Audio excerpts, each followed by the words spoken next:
Hello everybody, welcome back, and let's simply get started from here on. And as for this live, let me get the link of it.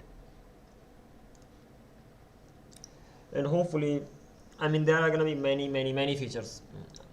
Even if I just start explaining them, it's gonna take even time to just simply start all the features that are gonna be added in this one. But hopefully, using AI, it's gonna be quite quick. It not be that much time taking process. But even if AI is gonna be writing the code, it does not mean that it will not take time. Okay, so it is still gonna be taking time, because at the end I am the one organizing the things, even writing the code in the better way. So no doubt it will be like that. Let me send this on what?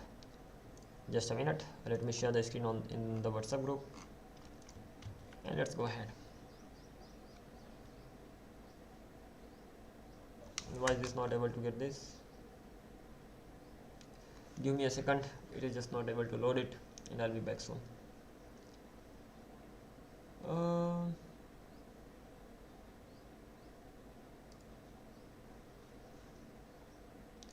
This is not something that I want. Okay, now this is fine. This is gonna be part 2. As for this one, I'm gonna be deleting it from here. So let me delete this, delete for everyone. So alrighty, this thing is done. Let's simply get started from here on and close this. Let me share the screen again.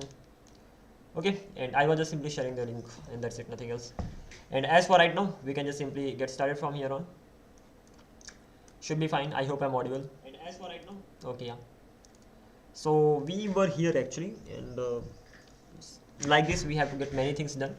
As for right now, let's simply create these routes. So I have in I'm gonna be creating course.route.ts.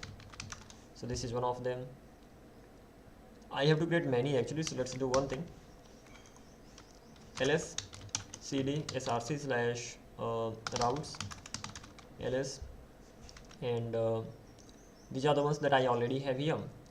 So touch category dot route ts lecture stands for lessons, right? Let's see. I'm gonna be naming it. Should be lecture or lesson.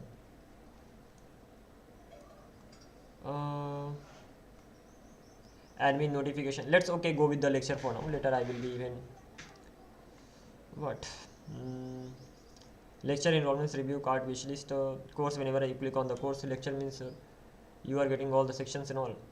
I'm gonna be creating it for now. Later I will be of course changing the name better. So I'm gonna be changing the name for sure.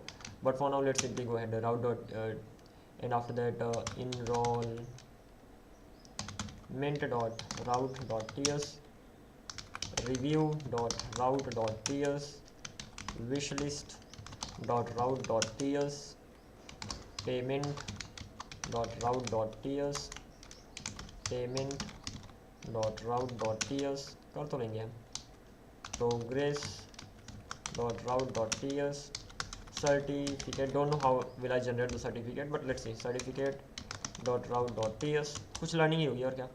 But notification.route.ts admin.route.ts. Ultimately, this is how it's gonna be going on. These are the ones that I have. So just in them, what I'm gonna be doing here, const router is going to be exported from here like this. Once I have this much, after that define your routes here, and at the end of the day I will be just simply exporting default. So this is define your admin routes here. So let's simply get rid of this as well. Let's simply have this much. Cut. This is already here. Already paste it. Paste it. Paste it. Paste it. What is the issue? Fine, right? This is already here. Paste it. Paste it. Paste it. There could be probability that I made a mistake in the spellings and all. So even that can be fixed. That's not really a big problem. Later we can just simply work on this one. Close everything. go to index.route.ts. Over here I will be getting everything. That simply means import course routes. All the routes are gonna be imported. This is the best thing of using AI ultimately. First of all, this card is not here anymore, so didn't I create that? Yeah, I forgot to create it. So cart.route.ts, let's simply paste it here, get rid of this. So right now this card should be there. cart.route.js, that is something that I have already created. So cart cart.route.ts, actually, yeah, that's fine. So cart routes are gonna be inside this. Am I not exporting it from here? So cart route, I'm getting the express, creating the router, exporting the router by default. That simply means if it is getting exported, so I should be getting it here. Let's do one thing, I'm gonna be importing it here again, and turns out I'm not getting the option to import it. Interesting stuff. And why is that so? This cart.route.ts, route route.ts, am I missing something here? I have cart route, and this is how the route is created. So why am I not getting the suggestions here? Let me reload the page, and once this is reloaded I can be back here. This is definitely gonna be okay. I should be able to get it. So cart under auth, so here it is auth. I'm gonna be having it here just sequentially, and I think right now I should not be getting the error. So this much I've done. So these are the routes that I have, and inside those particular routes I have their these are the middlewares that I have for the routes, and then the proper routes are inside them. So this is how it just simply goes on. Let's simply start working on this login functionality, and let's see ki bhai, what all do we want inside this particular login.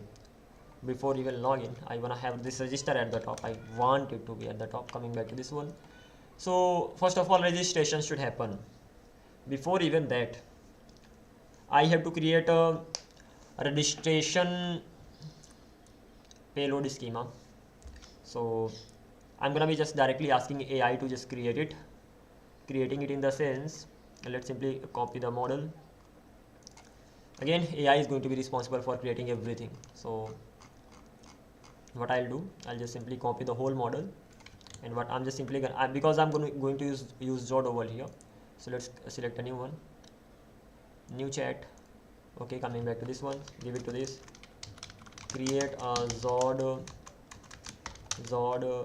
schema for user registration, and where should I keep the schema? Here we go. This is how it's gonna be going on. I will be explaining everything, exactly whatever I got, how it works, why I have it here. I will be explaining everything, but at the end of the day, I'm gonna be getting the things generated by AI. So by the way, this is the one, validators auth.validator.ts. So what am I gonna be doing? Let me collapse, so don't collapse everything. I named it validation, sorry, let's name it validators, just like this. Inside that I will have what, auth.validator.ts. So inside this I will have auth.validator.ts. Again, it could be that we have to change the thing, so I will be going through it. If there is something needed to be changed, I will be changing it. So this is the auth validator register schema. Coming back to this one, paste it here. Let's see what all I have. So register user schema, fine. Z object username string, minimum 3 username must be at least max trim lowercase. Email is invalid format to lowercase format. Let me do one thing. Full name string, full name must be at least 3 characters max, this fine. Password must be at least 3 characters. So role can actually be a student or this. So over here, optional, if you allow selecting role, of course I will allow selecting role. Not only that, it can be student or this. So this is fine. Register input, I can register user input. So register user input, yeah, that's fine. So I'm just simply gonna be getting the type from here. So I'm gonna be inferring the type. So this particular thing is done, fine. So Zod schema for user. After that, login schema, login user schema. Okay, login user schema. So this is gonna be the login user schema. Let's simply paste it over here. This is how it's gonna be going on. Get rid of this. and where should you keep the job schema. So routes auth what best practice models, user model.ts, validators auth validator.ts, controller.ts, and routes.ts. By the way, it should be routes auth.routes.ts. It turns out that I'll have to make all of them routes because there are gonna be more than one routes, and that is why it should be routes. So this is gonna be bad, but okay, it's better to name them right. That is why I'm gonna be making all of them routes here, because there are gonna be more than one routes, and that is why I am doing it. Simple thing. And done index routes.ts, this, these, this, this, this, this, and lastly this. Okay, file structure is the most important part of this one exactly. routes, coming back to this one, routes. Okay, controller, validator, model, we have everything here. Apart from this particular thing, if I actually go to the model, fine. If I go to the middleware, fine. Everything else is kind of understandable. So this much we've done. Why separate folder? Okay, we know that, and now we are gonna be using that. This is the first thing. The another thing is that we are going to use resend for sending the emails. So now the question comes ki how you are gonna be organizing the things and all. Let me ask one thing. Create first of all, let me ask it to complete it, because after that I will have to make changes in that as well. Auth controller, this is it. Complete auth, registration code. This is not gonna be complete actually. I will have to create some functions and get the things done, but let's see what it does. We will customize the code. This is how we are gonna be going on, but we will have to do that. It's not like whatever code it provides, that's gonna be best code for us. We will have to customize this, but first of all, let this simply create this. So it has already done that. So I'm gonna be copying it. Once I've copied it, so let's simply replace it with that, and it's time to change the things. But before that, async handler was already here. Request response, they were already here. Let's get rid of this. And any problem as such? No problem as such. Definitely I'm facing some issues here. This is because of what? Request response. क्या हुआ भाई तुम्हें? Async handler. What's wrong with this? Getting a request response, and this is the function that I have. Okay, I have this function. At the end of the day, this is even closing here, so it should not be problematic. So what is the issue with this? This should not be problematic. Let's simply go through this. Okay, it is the response. Any record is not assignable to type wide.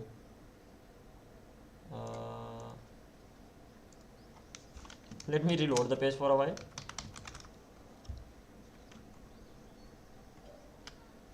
Am I still gonna be getting the same error? Nope, I think so, right? Yeah, not. So validate, getting that. Why is that so? Just a minute, give me a second. Control X. Now I'm not getting that.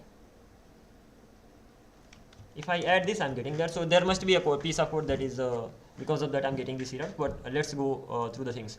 First of all, this is gonna be the first step. Validate request body. So register schema, I'm getting that. Yeah, I'm getting that. Safe parse. Do I need to have the safe parse? Yeah, I do. Request.body, I'm gonna be giving it. Request.body. I still have that. Never mind.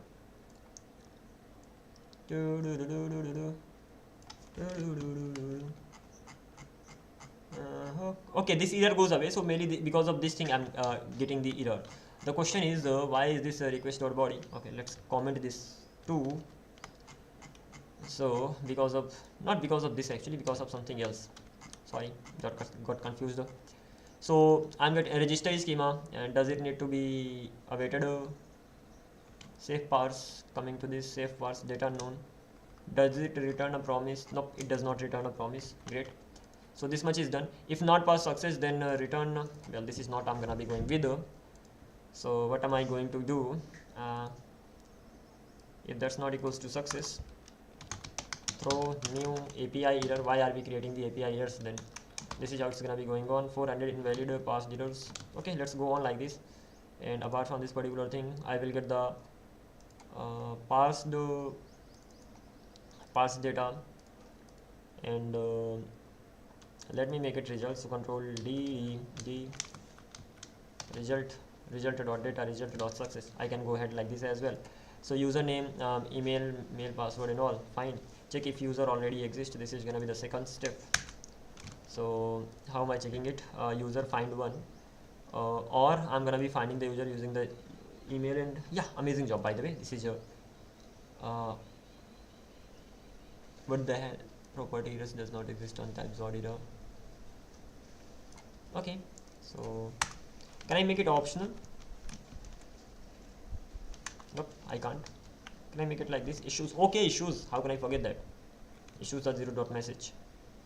But that's gonna be the issue. In that case, how about keeping the issues over here? That does not throw the error. Okay, I will be making it better for sure. But coming back to this one, check if a user exists. Email or username, like this. Existing user, if the user actually exists, then throw new API error. And this is how I'm gonna be going ahead. Apart from this particular thing, hash the password salt round. Salt round not needed. So let's simply get rid of salt password. Do I need to follow the password? No, this is not needed because the password is automatically going to be sorted. We have already created this hashed password. We don't even need to have this. We can just directly save the password over here. Will be hashed by the pre-save hook in the user model. That's what I wanted. And user creator, username, name, role. If the string, fine. This is gonna be the fourth number step. Fine. After that, remove sensitive data. We don't even need to remove the sensitive data because from the model side we are not really sending the sensitive data. So it is just simply saying that you had better just simply select these many, but we are actually sending only these many. So let's go ahead like this. And first of all, what am I doing inside this user model? If I actually come back here, so bhai password is actually this select false. That means password is not selected directly, and until unless I select it right. But at the end of the day, password will anyhow be removed because I'm using this JSON over here. So it's like I will never ever get the password on the front end side, and that is good, yaar. Like I'm using this particular set. I mean whatever this is, set method. So this simply removes the password. So ultimately I'm going to get only these properties. So these are the only ones that will be accessible on the front end side. You cannot get the password anyhow, even outside the model. And I'm checking the password correct or not inside the model itself. So that's amazing thing. We don't even need to have the password. So this is done. Remove sensitive fields manually since the password select is false. क्या था? Just a sec. Select ID, username and all. नहीं चाहिए मुझे. I'm going to get everything directly. So this is enough. User find one by ID. So using the ID, I will be finding the user. Once I found the user, and I'm trying to register, literally. So created user. This is gonna be the created user. So user got created. Once the user got created, I'm gonna be finding the user again to confirm whether the user actually exists or not. And once I got the created user, I'm gonna be just simply sending the response. Again, this is not gonna be the one. So this response dot status, that's gonna be 201, and not new API response. This, let's see. So API response takes what? API response takes API response class में चल देते हैं. Coming back to this one, it takes भाई कि status दे दो, message दे दो, और data type दे दो. Data type, I have to create the data type, that's okay. And success boolean false, whatever. Coming back to this one, success true. Okay, so first of all, what it needs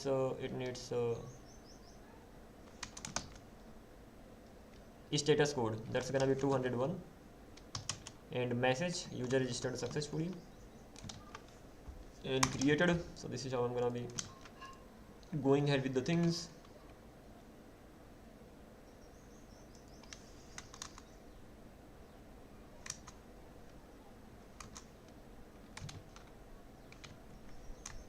am I missing? What did I miss?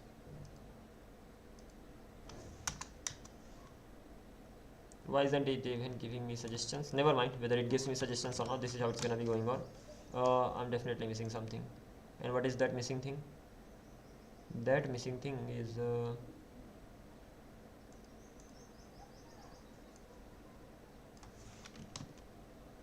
this is fine with this much. That simply means something is wrong with this. And what is that wrong thing? Created data.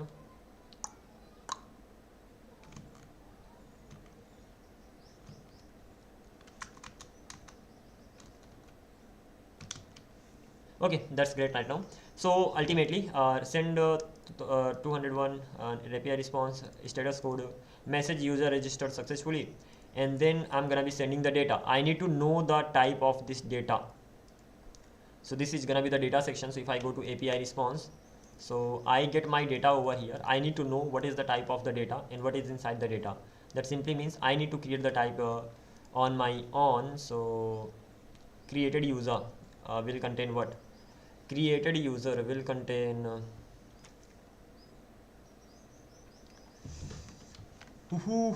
hang on, inside controllers auth related types I will have. So I will create this type folder itself here too. So once I have this type folder, and that's gonna be auth dot types dot ts, and over here I have the types related to this auth. But coming back to this one, created user, what is the type of this? What I think right now, this user is mainly gonna be containing these values. So if I actually go to the constants and user constants, these are the fields that user will contain. So give me the type of the user on the basis of these types. User say fields. Can I get the type directly of this? So type of safe user fields, export user response.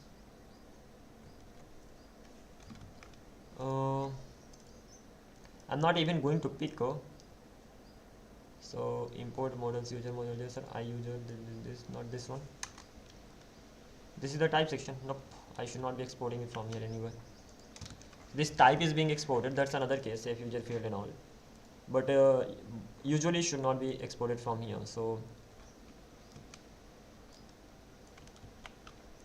let me.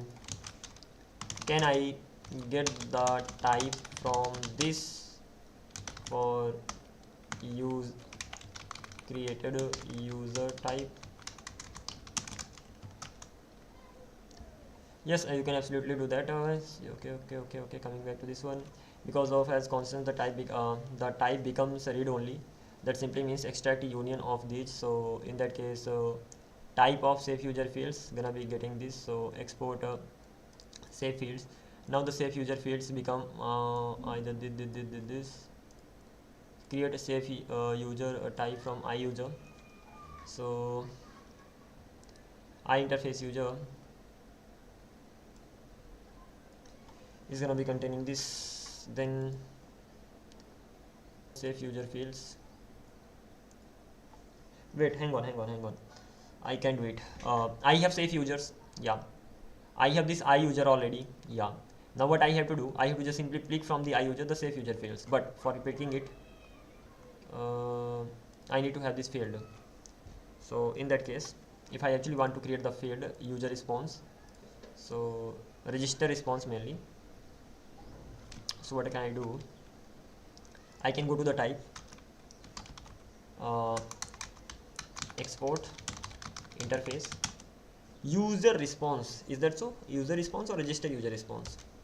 Register response.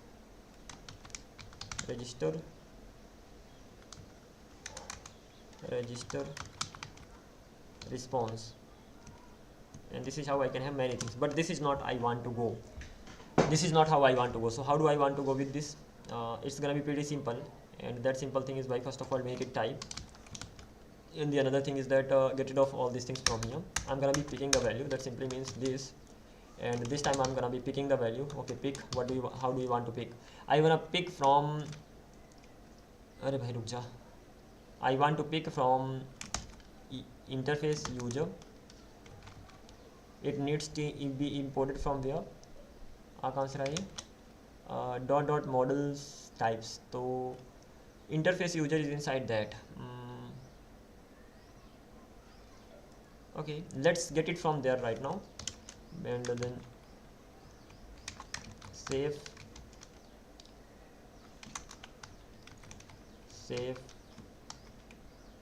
user fields from the constants and token.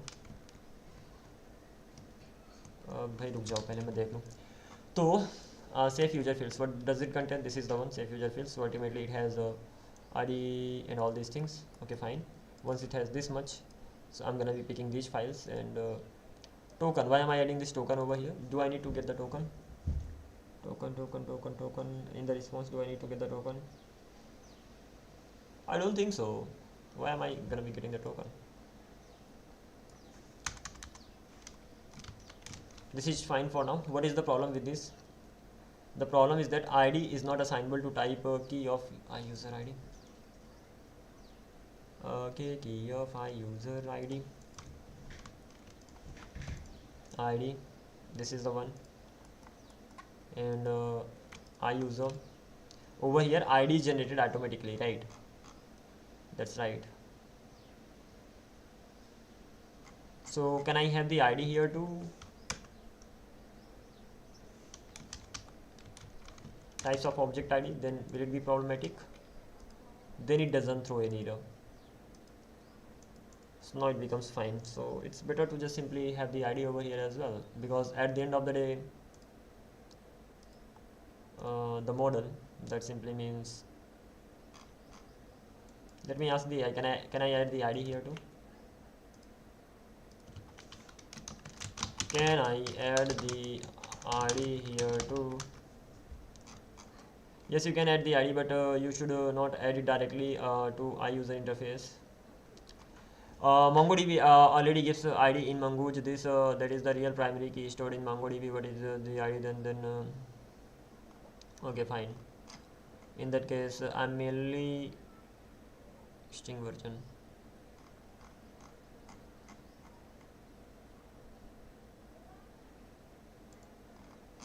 Got it. I can do that, but I should not do that. So it I mean it will be generated from the MongoDB side. If I don't do that, I'm gonna be getting this error, and getting this error because of this. So that simply means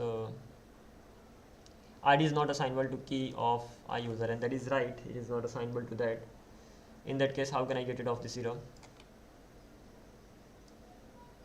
Even I have to define the types. The type hasn't been even defined yet.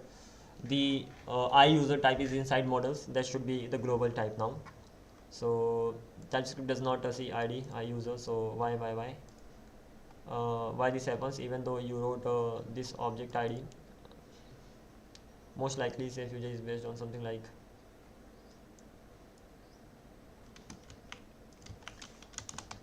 I didn't add this. It turns out it will keep giving me the response. Just simply write. And meanwhile, let me get the type right. Getting the type right in the sense, inside models, inside these types, I have this user type, and ultimately I have this user interface. But when it comes to this user interface, so it needs to be everywhere. So I'm going to actually user interface. So at the end of the day, this is actually gonna be the user, and from here I can actually pick the fields and all. So this is gonna be the overall user interface. Control X, and this created and updated, and all these things are gonna be inside the user, right? So from here I should be able to just simply pick up the things and all. So user type. So let me do one thing. Let me go to this type section, and this is the user type that I have. Paste it here, and I'm gonna be naming it user type. So this is gonna be the overall user type, and no doubt I need to import this. I need to import this as well. Once I have imported this and all, that's okay. I can actually go. I have the user type. From the user type, I can actually create the interface. So if I actually go to the model, user model, over here I can now get rid of this. export interface, and this will actually be extending, so extends user type, and this is how it's gonna be going on. As for the user type, I need to import it, so let's simply import it like here, and cut it. Any problem as such? No problem as such, at least yet. Auth types, here I am still getting the same issue, so I will be figuring it out. But at the end, a user interface is going to get the user types, and user types are these, so this is how it's gonna be going ahead. And close this. Okay, done. Types are not gonna be needed here. Okay, what is the reason behind this error? Let's go to perfect. So if you did not add id inside iUser, then the error makes complete sense. So let me break it down. So why you are getting this error? You are using these safe fields, yeah, and you are doing something like safe user pick iUser and then safe user fields. So now TypeScript checks use is id part of key user, since you did not define id inside the user answer. So no, so the TypeScript throws the error. Important concept, very important. id is added by Mongoose, not by iUser interface. That is right. So key of iUser does not include id. Key of iUser does not include id, but key of hydrated document iUser does include id. So correct fix can be what? Correct fix can be I have a hydrated document iUser user document, and once I have the user document, so safe user is gonna be pick user document safe user fields. So ultimately it needs to be picked from here. So now id exists, problem solved. Or make sure that alternative way. So instead of using iUser, I'm gonna be using user document. Is that so? Looks like that. So that simply means, coming back to this one, close this, yeah, I merely want a register response, okay, but I don't have the register response. So I have the iUser, and let's go with this. id will be types Mongoose object id. How about this? Even this is going to be fine. So iUser, and I think it should be fine, because at the end of the day I am getting iUser. Just a sec. Register response, it should have the, first of all, I'm not gonna be using iUser over here, rather I'm gonna be using user types first of all. So user type, and once I have the user type, so from the user type I'm gonna be adding the id. Once I added the id, I'm going to get the safe fields. Done. Once I got the same fields, problem solved. Apart from this particular thing, a user type contains these many things, so ultimately all the types except the id, because id can be added from the Mongoose side anytime, so that's optional too. Yeah, that doesn't make sense. Or I can omit the value of the id as well, but okay, let's keep it like this only. And then login response, register response, that's all. Nope, I have this register response. Login response should be equals to register response. Most probably yes, I will be sending the same things only. And then logout response, I will be sending a message string, and that doesn't make sense. Okay, fine. And refresh token, there's gonna be just a token, but yeah, probably when it comes to refresh token response, so I should be just simply sending the token. Makes sense. Done. So once this much is done, after that coming back to this auth, so I was here, so let's give it the type as well. So this this will have what type? Response type that I have created, response register response type, this one. So once it has the register response type, so that register response type is gonna be containing what?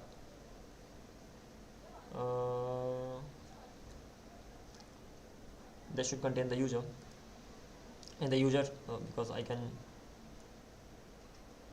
if I just simply remove this whole thing and just simply add a created user, then it should be fine, right? It will not give me any error in that case. Yeah, it is not giving me the any error. But this thing I cannot send directly. Data cannot be the user. So what can I say? What can I do? I will go to auth types over here, and instead of making the type like this response is actually gonna be an object. First of all, this inside this I will have user. The type of user is gonna be this. So the response will actually contain an object, is going to be an object. That object will have the user key, and that user will contain the whole user. And same thing is actually gonna be happening with all. When it comes to this one, data, a message, this makes sense and this makes sense as well. Close this. Coming back to this one, now I can directly have user over here and created user. Itna bhi nahi bhai, created user does exist, so I don't really need to worry about that. What is the problem now?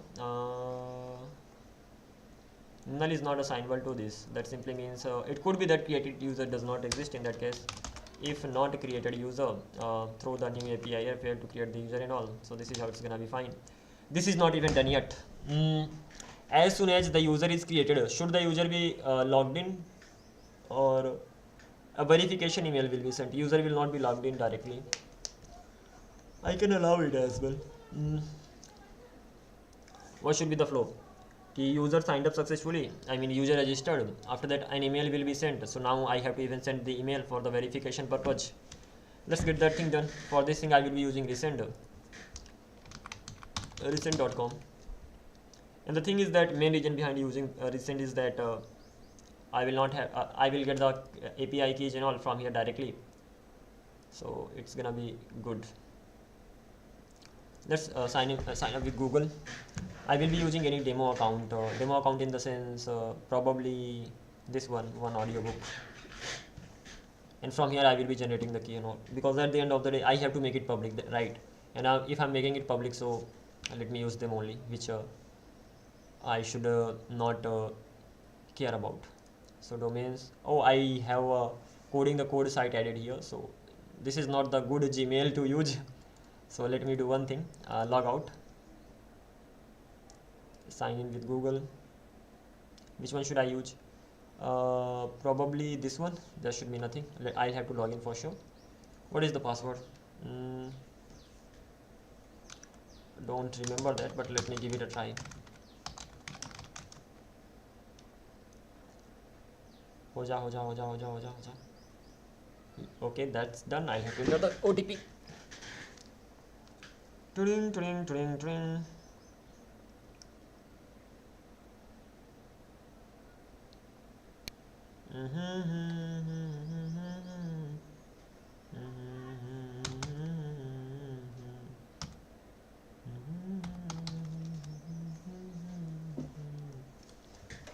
Alrighty, this verification is gonna be done. Great job. Let's no thanks bhai. Continue. Resend.com. Okay, I'm gonna be adding an API key. What all can I do? Add an API key. Let's simply do that. This is the API key that I have got, and apart from this particular thing I have to just simply create a sender. And once the sender is created, उसके बाद कुछ नहीं करना है. HTML दे दो, hello दे दो, मतलब title दे दो, to where do I have to send, and from onboarding, and from here it will be actually send email. So this is how it's gonna be done. So what will I be doing? This is gonna be resend configuration. So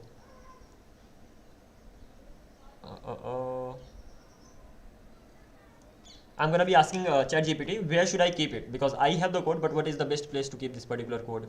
What I think right now over here, कि this particular resend section should be set inside the config, and resend.set emails.send, I should create a function for it for sending the email. So this part should be kept in a different function, this part should be kept in a different function. But let me copy it and directly go to the ChatGPT.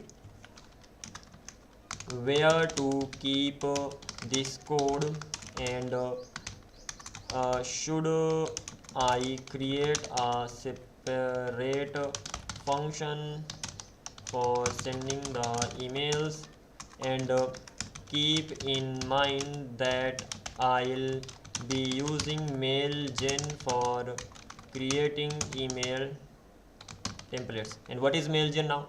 Let me go with that. MailGen is a library that will mainly be used for creating the templates. so that I don't have to write the code on my own, it will just get the job done. So these types of templates, if you want to create, you can just simply use mailgen, and it's gonna be getting the job done in the best way possible. Again, you will have to import that and all, you will have to do tons of things, but we will be doing it, why not? But before that,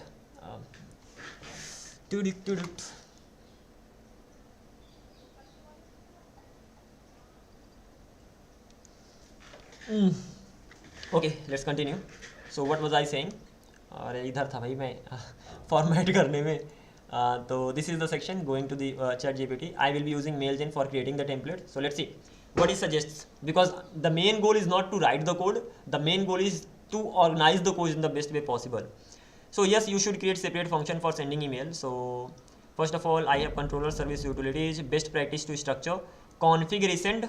Exactly this what I said कि भैया keep this inside a configuration, never hard code API keys. Yeah, I got that, and put it inside env.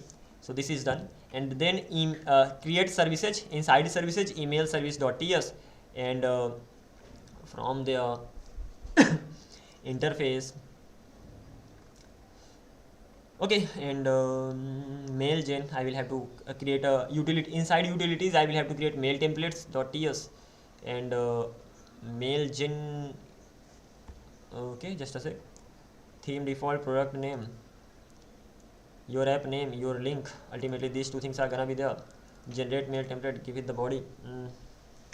भाई ज़्यादा हो रहा है, नहीं हो रहा है, चलता है. Okay,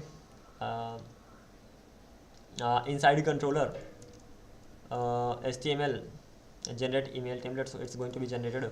Send email, email is going to be sent. Why this code is correct architecture? Okay, चलो भाई इतना तो हुआ. Coming back to this main thing, this particular point. First of all, I need to create a resend.config.ts. So go to config file. I already have these many configs. Inside this I will be creating resend.config.ts. Again, I needed this git when there is no file, and as you have files, you can just remove this git file here from. It's completely up to you. And inside this I'm gonna be pasting this particular code. This is not gonna be like this, rather this code is related to what? I have this .env. So app jwt tokens, where should I control C, in which section should I add क्या भाई resend API की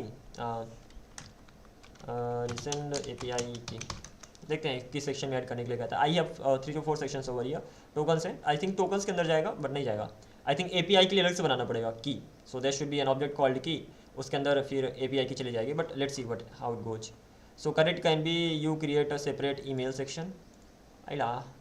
सो app है भाई हमारे पास section, JWT section है, token section है, email section है. Under email section I am gonna be having resend API की, email from most of the time, no, just a sec. Email from, how will it make sense? Email from in the sense the company name, right? And the company name, is this compulsory to keep it here? Just a sec, coming back to this इधर चले गए. Onboarding, तो from section will always be boarding at the recent.dev. Is this compulsory to add this here? I don't think so. I can add my own Gmail, right? So from unstoppable @ देखते हैं जो भी है. So coming back to this, first of all let's copy this API key that I have over here, and once the API is copied, before even that email and .env from email. So this is what I'm gonna be having. Having said that, recent email is gonna be what? Let's go to the environment variable, and this is going to be used where? Good question is this. So this is actually gonna be used for authentication, right? Email is going to be sent, I mean when it comes to sending the email, so I have to send the email in many ways. But right now, for what am I sending the email? Right now I'm sending the email for authentication. So inside this auth, should I add this? Most probably yes. So email. Thank you for giving me the suggestions. I was just simply exactly what to write. So resend API key and from email environment, I'm gonna be getting it from there. And once I got this thing, so let me actually keep it at the top, so somewhere here. And once I kept this here, now I can close everything. Things are quite organized the best way possible. And coming back to this particular env, so over here I have resend API key, so control C, come back here, resend API key, right? So just paste it here, resend API key, and that's gonna be your resend API key. And email from hashtag verified sender email, your verified sender email in resend, verify sender. Right now I'm gonna be adding what? Right now I'm gonna be adding this sender. I think if I don't add this, I'm gonna be facing the issues with this, but later I'm gonna be customizing it. So for now I'm gonna be adding this, but let's see what happens at the end of the day. As for this API key, let's copy it from here and let's simply paste it here. So this is the API key and this is the from email, so at least this much is done, and overall things are done, nothing else. So come back here. So this section we have done. Let's move to the next one. Moving to the next one in the sense, okay, what else do I need to do now? Next, this particular section is done.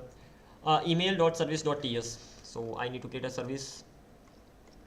Inside service, I already have a cookie service. So cookie dot, let's create cookie dot, अरे भैया sorry, cookie dot service dot ts. So I have already this. Then I have mail service. Well, inside mail service there is nothing, so let's name it email service. Mail, email, both of them are kind of okay. Let's go with mail dot service dot ts. I'm gonna be pasting the code, not the code, this particular section over here. So once this much is done, then resend, first of all I need to import it really well. It should be coming from here. And apart from this particular thing, this type email, is this only going to be here, the type that I have? Most probably yes. So I can have type here. So inside services I will have service dot types or services dot types dot ts. This is mainly gonna be for this. This is the type that's gonna be here. So if it is a functional type, so that is why it is mainly for a particular function. So this is not a global type, so I'm not keeping it there. Interface send email options to subject from. So भैया कहाँ जाना है, क्या जाना है, sorry, title क्या है, HTML क्या है. Okay, coming back to this, send email options. Let's simply import it here. Fine. So this much I've done, and this is the send email. That simply is gonna be taking two things, these two things, and that is it. And ultimately resend dot email send, it will be just sending. From is gonna be from is gonna be what, auth config dot email dot from email. So this is it. And what else? So I have my from email, and what else, coming back to this one. Resend API key, resend API key, I need to have it there. If I go to the configuration, resend config over here, so instead of getting it like this resend is gonna be for what? Is this gonna be for just for authentication? Am I going to send the email just for authentication, or whenever the user does something too? So this email sending needs to happen for, not for the authentication. So I will just do one thing. In what is that thing? Environment will be getting from this dot email resend API key. So the thing is that I'm gonna be asking a question here. Resend is going to be used not just for auth, but for other, but in other sections as well. Should I import resend key from auth config or directly from .env. I am exporting. Okay, forget about this. Excellent question. Recent will be used in multiple places, auth and all whatever. So in that case, if you do this contains recent key, don't import from auth config. That's what I was thinking. Correct approach, professional way. Inside in env, always import from a central env config, not from feature config. So inside env.ts email service. So uh, inside my config I have this env.ts, and from the env.ts I'm gonna be importing it directly. So email, this is how I'm gonna be going ahead, and this is going to be from env.ts, and that's what I was thinking कि भाई अगर only it is only being used for auth, so it makes sense कि भैया keep it inside auth. But this is not just going to be used for auth but for others as well, and in that case the better thing is कि just simply remove this thing from here. It is going to be used for auth, but it does not mean that it will only be used for auth. So this is the thing. And when it comes to this recent config, because I'm just adding the configuration over here, so configuration should be global. So env.email.recent API key, this particular thing is done, and once this particular thing is done, then that's okay. And apart from this particular thing, what else do I need to do next? Coming back to this, the next thing that I had to do, I think mailgen configuration that I have to create. So mailgen template is something that I have to work on. Remaining things are already done. When it comes to this mailgen template, so let's come here. First of all, I will have to import this. So npm install save mailgen. First of all, this needs to be imported like this. Installed like this. So Control Shift V and cd ls cd ls Control Shift V. So mailgen is going to be imported.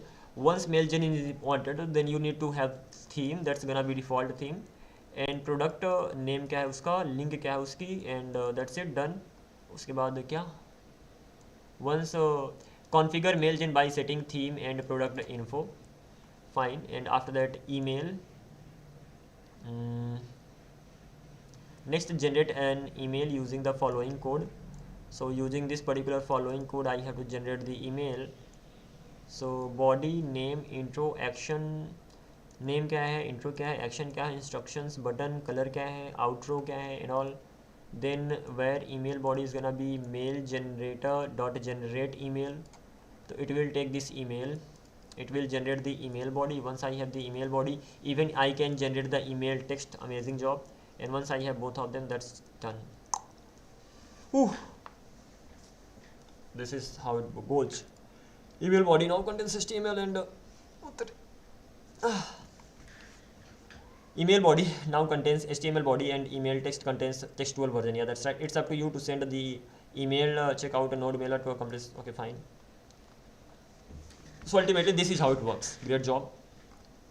And we can even design it like this. I just need a simpler one in the sense maybe this one and this one. I need these three ones. Default by post these templates. So yeah, these templates are actually amazing. So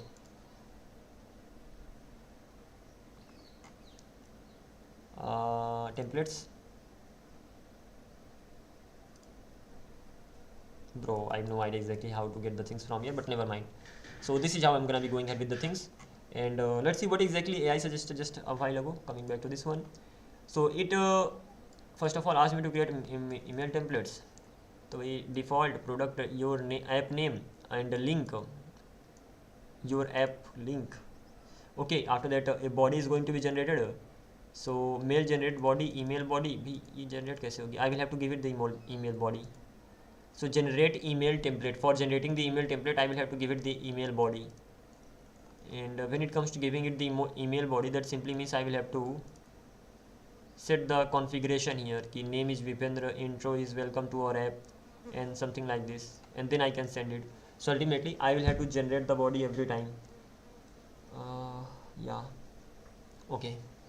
Let's get the things done. हट जा भाई, काम करने दे. There is a wasp just hovering over me. Coming back to this one, let me get the right like place to keep it. So the first question is gonna be mail generator, new mail gen, theme this. So ultimately main generator object I'm getting, but I think it should be inside configuration. It should be, or I'm suggested to keep it inside utilities, but let's see. I'm gonna be asking this, where should I keep this code? Shit. Okay, since on no auth logic, control logic, business logic, it's a utility function, infrastructure concern. Okay, this is not even configuration, just the utility function. The best place is gonna be util. So mailgen.util.ts. Okay, coming back to this, mailgen.util.ts. ठीक है भाई, करते हैं. तो utilities कहाँ गया भाई? So many things are open. Source utilities. I have JWT. I have utils types. I have JWT, and I am gonna be having mailgen.ts. Paste it here. Of course I have to change the things. Changing the things in the sense, first of all, default is fine. I'll have to import mailgen. Let's simply import it here. Let's simply add it to the workspace. So mailgen default, I'll have to even export it. So export let, or maybe const. So this is done. Name is gonna be mailgen, product name. भाई अभी तो मैं edtech ही करूँगा, edtech platform. Later I will see what is going to be the link. अब ये क्या है? Mailgen whose link is this gonna be? This is gonna be the link for the platform. Oh yeah, let's have it this. भाई मैं अपने YouTube पर I am gonna be giving the link of my YouTube right now. Just a minute. Let me come back here, or not like this. Just a minute. Somewhat like this. So at least I'm gonna be having some link over there. Later I will be changing it. So here a link. Control C, Unstoppable Academy. What else? Okay, never mind. This should be fine. Coming back to this code. This is just for example, but there should be some valid link, right? So let's simply give it. This is done. Optional product logo. So you can even add your logo. Amazing job. अब ये logo बनाते हैं. Logo बनाएगा कौन? I need to have the PNG. थोड़ा मुझे ये भी देखना था. I'm gonna be using AWS this time. So how to use ES3 of AWS? I don't know. So next, password AWS @ there is a storage service provided by AWS, and I don't know how to use that.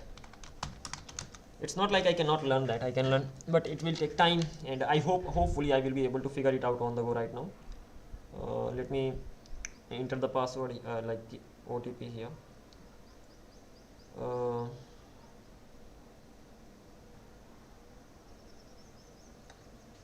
So at the end of the day I have to enter the MFA code, right? So let me enter that.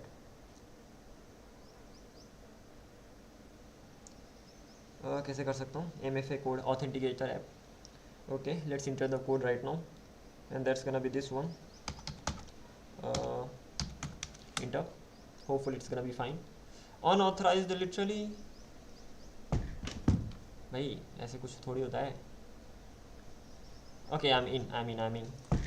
Let's go ahead. Right now if I go to S3 over here, just a sec, one step back.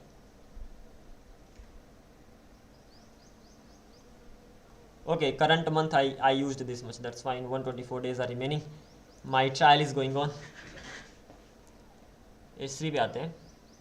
And in this S3 I can just simply create a bucket. So let's simply create a general purpose directory recommended for most use cases, a mix of storage classes that redundantly. Okay, recommended for low latency. These buckets use only S3 Express. So भाई इसी को लेकर चलते हैं.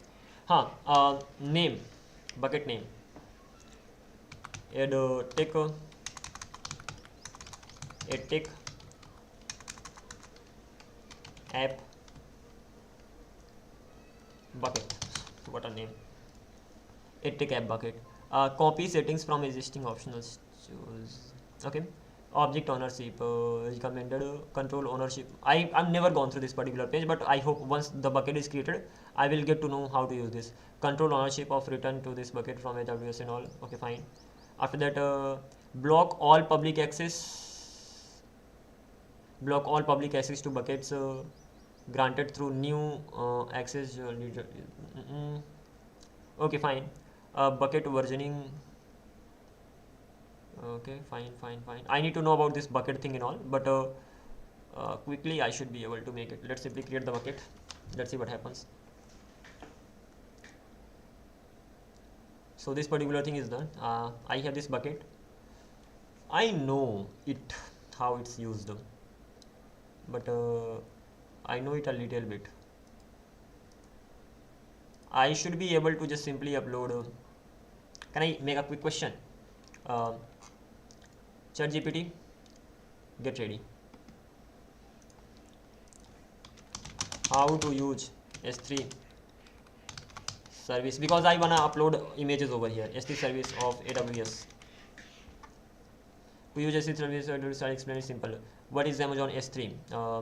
S3 is a cloud service by Amazon. Okay, then store images, videos, PDFs, backups, static files and all, and that's what I want to do. It stores files inside something called bucket. Yeah, that's what I created. Bucket folder, object file. So objects are the files. Step by step, create a AWS account. This is done. Login, search for S3, create bucket, give bucket name, must be unique globally. So Vipendra Man app storage. What did I name it? Tech app bucket. Chalega. After that, create a IAM user for backend access. So instead of using your root account, create IAM user. So go to IAM user, create user, enable programmatic access, attach policy. भाई ठीक है, तो ये हो जाएगा. Then AWS access, after creation you will get AWS access key ID, AWS access key ID. Keep this secret. After that, use S3 in Node.js backend. So since you are using Node.js, install AWS SDK. So npm install. I will have to install this. Once it is installed, configure. So this is how it's going to be configured. Once this is configured, then upload and file stream fs dot create a read stream file path. So just simply give it the file path. Upload params, bucket Vipendra, key, file name, body, this, content type, meme type, and command is gonna be put object command, upload params, and ये सारा का सारा हो गया. After that, https and file name. So using the file name you will be able to access that. Okay. Using multi recommended for you, since you are already uploading locally. So in that case, app.use express static uploads. Instead of saving locally, use multi directly upload S3, delete local files, and also import. Hang on for a sec. Generate pre-signed URL based practice. So you know what, I can do it and I will do it, but for now I'm gonna be going with the Cloudinary. Why? Because first of all, this is my main account, and I don't wanna share the. I will learn about it, but I don't wanna share the credentials. And on Cloudinary, I can easily create the what? I can easily create what is that thing called? Yeah, URL, get the API, and I can just simply get it done there. So I will learn about it. Even the configuration, the what is that thing called, the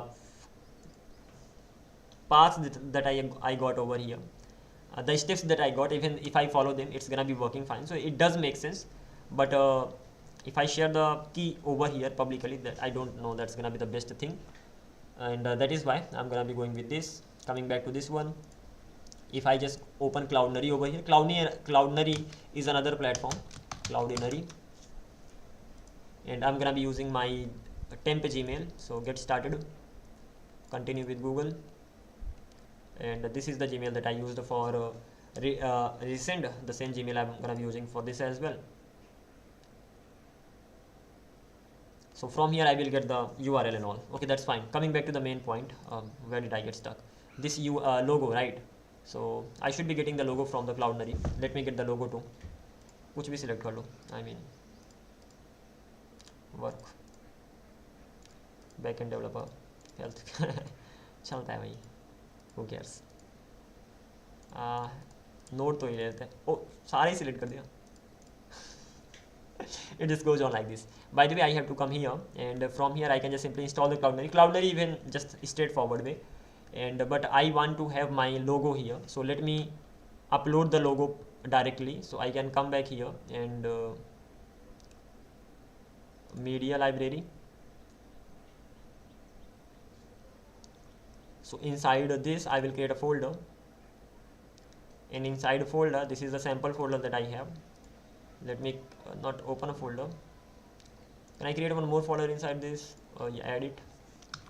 Add tech. Yeah, let's only this much name is fine. So inside this tech folder I will be uploading everything. For now I need to have an image. So image के लिए कहाँ चला जाऊँ? canva.com. Image मिल जाए, URL आ जाए, and save कर दूँ. Okay, Canva में लोगो सर्च कर लो भाई. लोगो. अब इधर से क्या ले लूँ? Edtech logo. एटेक. I think I'm gonna be going with this one. Okay. The name is crazy Editech, but this is okay, let it be. Name can be better later. I'm gonna be going with this one because this is simpler, as simple as that. I think this one, Editech. I like this. Customize this. Crazy name, Editech.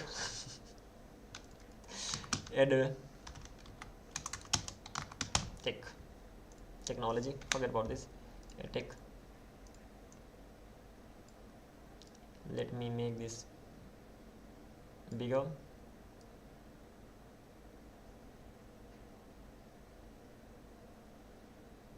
Yeah, this much is fine, right? So at the end of the day, this is gonna be somewhere in the middle, and this is gonna be somewhere here. So this is the logo that I have, and what will I do here? First of all, I will be exporting it. So share and download PNG, SVG, and okay, best for web design and animation. Let's download it as SVG. Transparent background. No, I need just PNG for now, and transparent background should be, and that's it, nothing else. And even if background is transparent or not, that doesn't really matter, but yeah, let's keep the background transparent. Increase the quality. What else?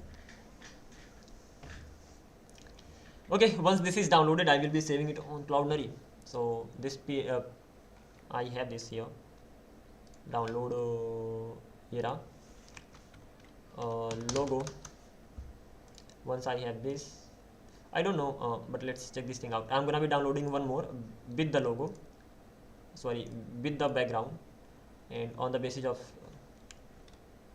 logo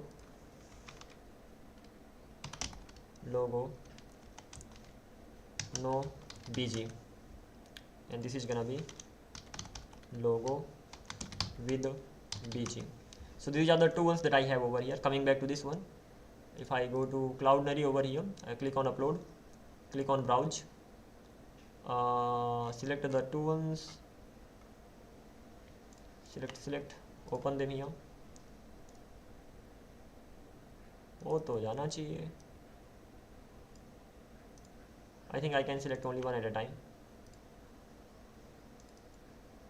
Yeah, so this one is done. Let's select another one. And what is this? Cancel it. What is the name of the one? Logo no BG. Fine. Inside this, I'm gonna be uploading one more.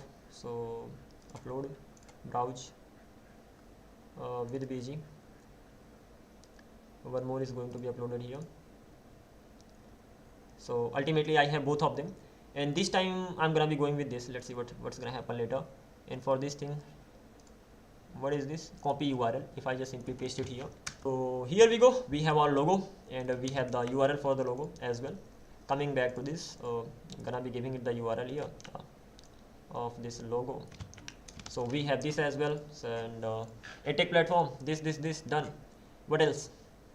This is inside mailgen. So this thing is done as well. What is wrong with this email? Auto config resend from email. Yeah, this should be from env dot email dot from email, because again this import env, I don't have that, or what. अब email अगर send भी कर रहा हूँ किसी की तरफ से जा रही है from email, that should be for not just for auth. So अगर इसको कट करो, import env from this, so now I'm not gonna getting the errors here. So this much is done, almost overall things are done. Coming back to this mailgen, mailgen sender is created. Once I have the sender, I'm even exporting from here. So once I'm actually exporting from here, what is the next thing that I have to focus on? Coming back to this. Okay, so ultimately this is the section that I'm done with. After that, अगर मैं इधर दोबारा जाऊँ, तो the next thing is that I have to create the email. Ultimately, I have to create the body. Okay, and this body needs to be created. Let's copy it, and where should we save it? So what I think right now, let's create a mail folder. Inside that mail folder, there's gonna be register body file. Over there, paste this body. I'm not paste this body, but this way create many bodies for many different things. But okay, let me take ask AI over here. Where should I keep it? What's the best folder to save the bodies, and most importantly, how to make a function that is responsible for creating bodies. Function तो हो जाएगा वैसे create, उसके अंदर सिर्फ आपको props देना है, बट चलता है, ठीक है, इसको भी आप पूछ लिया. So what is this email object? So first of all, this email object has the name, intro, action and outro. So name क्या what should be the name, intro what should be the intro of your email, action what is going to be the action, and outro in the sense at the bottom what should be written over there. Is not configuration, it is template content, so it does not belong to config, it does not belong to control or service directly, so it belongs to template layer. So for template layer, it is just simply asking me to create templates. Inside templates, email, inside email verification template, forgot password template, index.ts. Amazing job. Let's simply do that. Simple. Go to source, create templates. Inside templates, I'm going to have templates for emails. So let's create a folder, email, and just inside email I will have forgot क्या था भाई, forgot password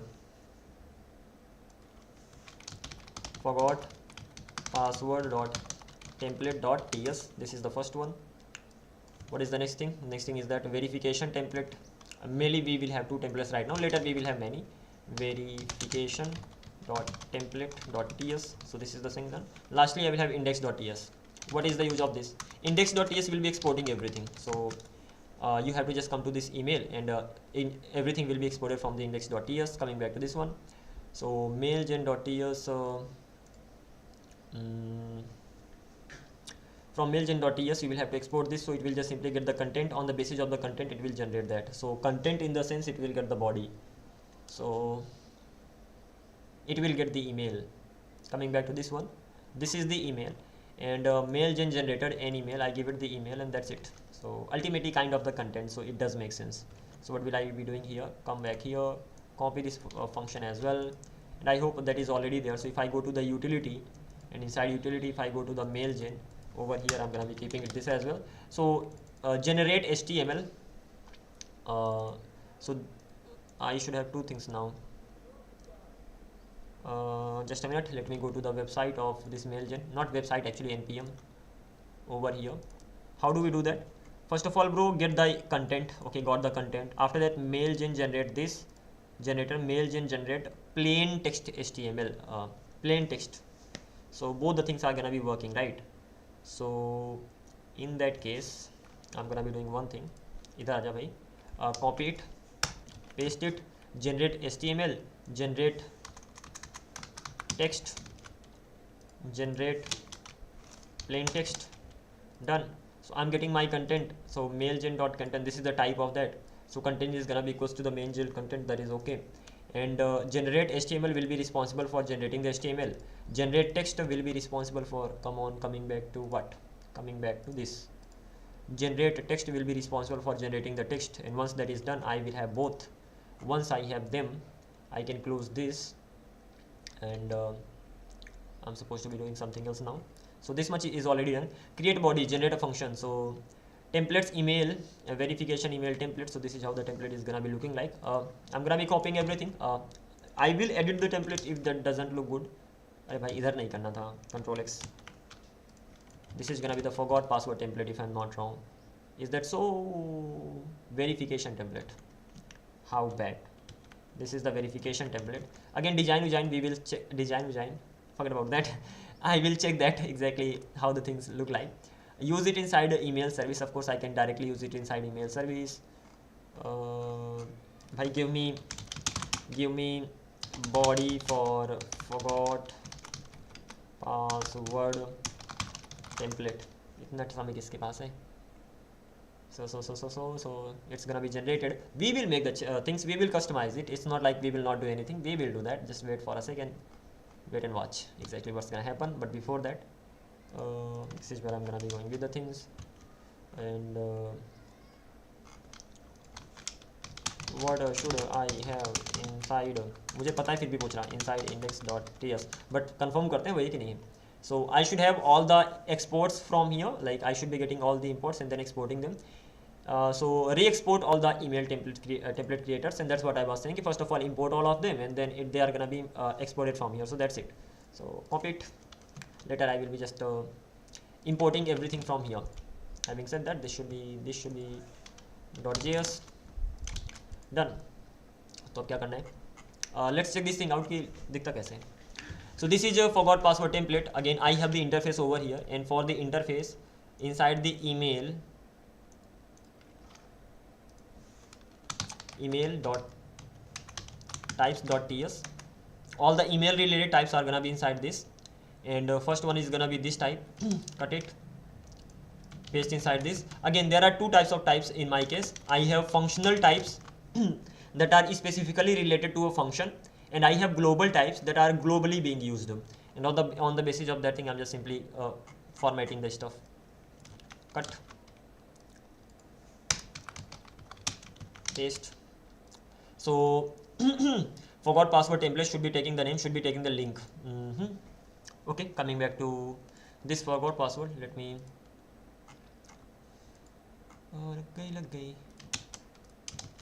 Okay.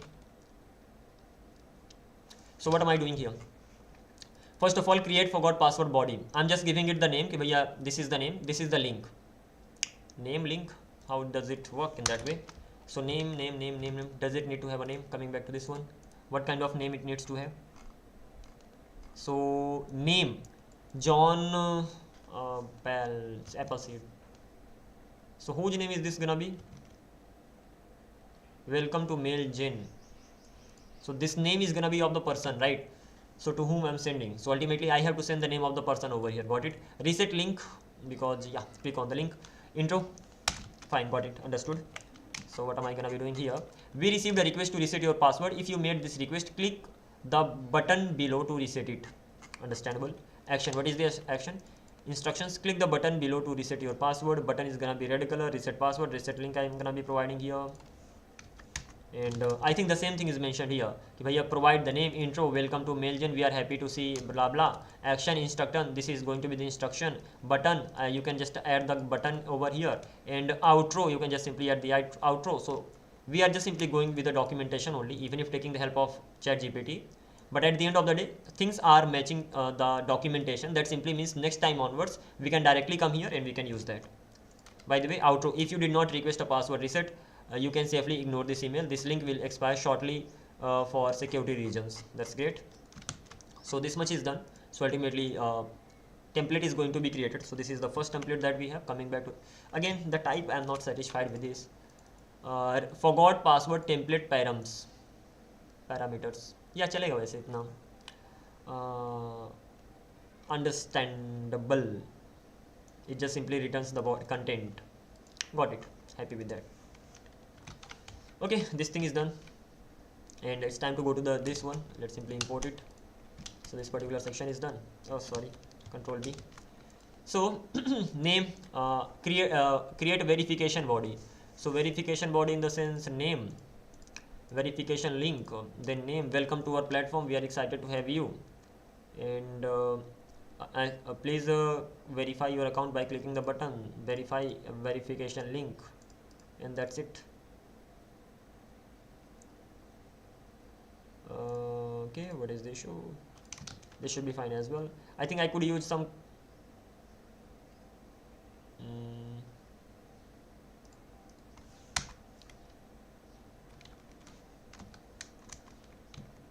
okay, now it's fine. Alrighty, we are done. Don't really have any issue with that. So this particular section is done. So we have created 2 templates using MailGen, and this is the easiest way to create the templates and all. So we have the templates. We are even exporting all the templates from here. So that's amazing job. What is the next thing that we can do? The next thing, as soon as user logs in, send the email. Sending the email. MailGen responsible for creating the templates. That simply means mail generator. At the end of the day, the templates that I have, they are using MailGen from their side, on their side. So if I check this thing out, well, they are not using that. It's just like body is going to be created. That simply means I will have to generate the content on my own, and that's okay. And I hope that's what it is just simply asking me to do. So instead of importing this like this, I'm gonna be importing it from email only. So this is how it's going to be imported. Not only that, once I have imported that, so I will be importing everything. Once I have imported everything, final answer this. Okay, and once everything is done, then I'm gonna be going ahead. Having said that, let's go back to the resend, and over here, if I click on templates, not templates actually, email, documentation, where is the section? Docs. And if I click on what? Node.js. Once I'm inside this, so yeah, over here I can add the HTML, that is okay. Apart from HTML, can I add one more thing, and that is okay, I will be getting the data or the error. Either it got sent or it failed. Fine. Templates, JavaScript attachments, audience, send emails with the file attachments, templates, domains, double OTP check. Oh, missing something. Can't we add a text here? And if we can add, how can we? So if I go to what? Resend, and where is the resend? Is this a utility function? No, this is just a minute. I'll have to create a function. I hope that is inside service. Mail service.ts, I already have it. And when it comes to this, it gets the HTML. Does it get the text as well? So yeah, it does get the text. And when it comes to the text, so HTML replace this with this. Let me ask this question. Can we add the text here as well? Can we add the text here as well? Or do we need to do that? Yes, absolutely, you can add the text as well here. So in fact, HTML, text, modern, fallback, old emails and all. So at the end of the day, both of them needs to be added. And when it comes to this, so I will be getting the text as well, and I'm gonna be adding both of them over here. Then that's what I'm gonna be going with. Okay, got it. So const generate templates. Even better, professional pattern. That's gonna be, since you are using MailGen, you don't need to manually write text. So I'm gonna be creating it like this. So I have created 2 different functions over here. 2 different functions in the sense, if I go to MailGen utility, so utility MailGen. So I wrote these 2 separate functions. I could have created one more function, just one function, and that's gonna be generate templates. One gonna be HTML, so HTML is gonna be generated like this. Text is gonna be generated like this. They're exactly the same, but this is better. As simple as that. And apart from this particular thing, Now we have the flow. So when it comes to the body, so create forgot password body, so name, and create forgot password body, and then once I got the body, I will be getting the HTML and text. Once I got the HTML text, I will be sending it here, and it will be done. So let's get started. Come back here. Almost everything's we've done gone with. Coming back to this network. Right now I'm not fine. So what I was saying, I have the username, email and all. Once I have this much, I'm checking the existing user. Once I have checked the existing user, then creating the user. Once the user is created, password will automatically be hashed, and created user is gonna be here. Once the user is created over here, I have to do two things. I have to send a verification link कि भैया ठीक है, verification link is gonna be this, and that's it. So const HTML text generate email template. देखता हूँ क्या देता है ये. First of all, generate templates. I need to import this. Once this is imported, create a verification body. This is mainly gonna be for body. That's amazing. So this is how it's gonna be going ahead. And app URL. I don't have app URL, right? Yeah, I don't have that. So let me get it. That's mainly gonna be related to the app. So if I go to the config and env.ts over here, inside the app I will have the app URL as well. So app.port app URL, it will be coming from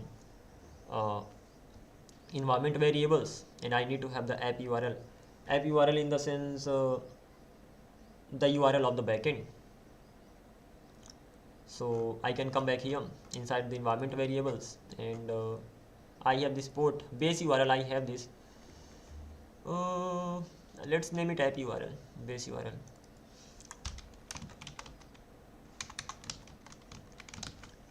Base URL name it, app URL name it, completely up to you, but okay. Or backend app base URL.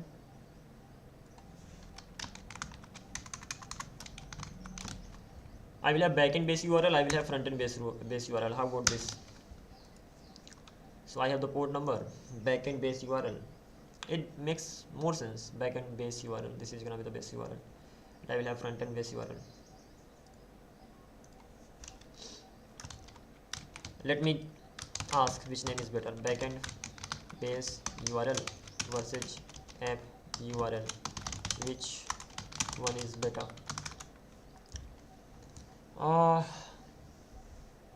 Use app URL better. Split frontend and backend clearly. So first, what does this mean? Backend base URL usually means this. App URL means your app usually means this. So they are not the same thing. So when sending emails, very important, email verification link, reset password link, invitation link, the user should be redirected to the front end, not the back end. Oh yeah, sorry. App in the sense your main app, not the back end. Okay, so this is how it should be going on. So best professional way, app URL, and there should be backend, and then you will have the backend base URL, and in the environment variable you will have the app URL, and you will have backend base URL, and this is how it's gonna be going on. Fine, let's get going. Ultimately, I will have the backend base URL. I will have just app URL like this, and app is actually gonna be running on 5.173 because that's gonna be React app. So yeah, I just wanted to use Next.js for this, but let's see in the evening. I will be talking to the people. Can we use Next.js? Because if we use Next.js, routing and many things get simpler. So in React.js we have to manage many things. But let's see how it's gonna be going on. App URL is gonna be here. Once app URL is here, in env.ts app URL and app.app URL. That is okay, fine. I mean, I can just have URL here too. So just URL is going to be fine. Once I have this particular URL over here, for the first time I'm taking the help of AI this much. I avoided the AI. Mainly I'm taking the help of AI because I want to get this project done really quickly so that I can focus on my other things, and that is why I'm just doing this. Excuse me for that. I'm just simply saying that too. env dot env this dot app dot url. So what is the problem? Fine.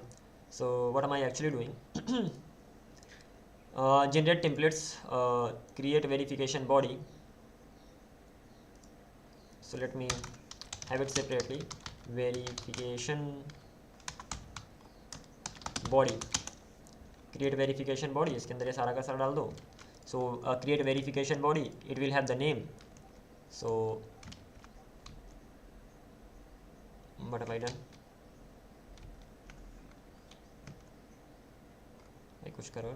I mean, I'm getting the suggestions, but that is not working fine. Okay, coming back to this one. So create verification body, this is a function. This will mainly be responsible for creating the verification body. Going to give it the name. So full name I'm giving it verification link. I don't have the verification token. Verification token, I'll have to generate that. Okay, not only generating that, once the token is generated, I have to save the token as well. Going to do it, or for now I'm doing it very soon. And after that you can be instead of this use HTML verification body. Yeah, that's right. So generate a template, let's simply get rid of this much, and verification body. So this is how the template is going to be generated. So this way I will get HTML and CSS. But before that I need to have my verification token. The question is, how am I going to generate the verification token? And if you remembered, we have already created a method for it. So if I go to my user model, if you actually have a look here at the bottom, we have a function called generate token, and this particular token is going to be used over here. Are we sure about this? हाँ होना ही चाहिए. Token can be any token. It just the only thing I have to keep in mind कि I'm saving the token in my database.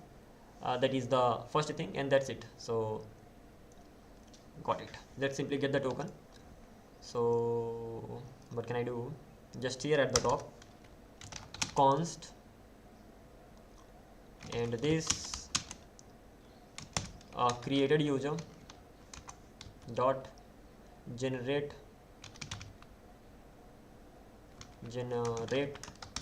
token, just like this. Not generate access token as anyway, just generate token. And definitely I'm gonna be getting the error, and it will say that bro, you are not entering some of the values. What are those values? When I'm generating the token, at that time I need to give it the token length and the token expiry in milliseconds. I'm not giving that, so I'll say okay, don't worry. Where will I be getting it from? Auth config dot auth config dot tokens dot verification token length, and this. So fine, but isn't it too big? Yeah, it seems to be big. What is the problem with this here? Verification is declared here. Verification token is declared here. Generate token, first of all, am I importing it? Yeah, I am. Verification is declared here. Auth config.tes. Verification token is declared here. Got it?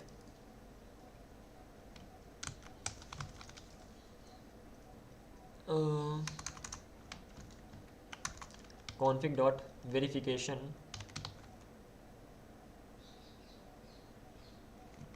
literally,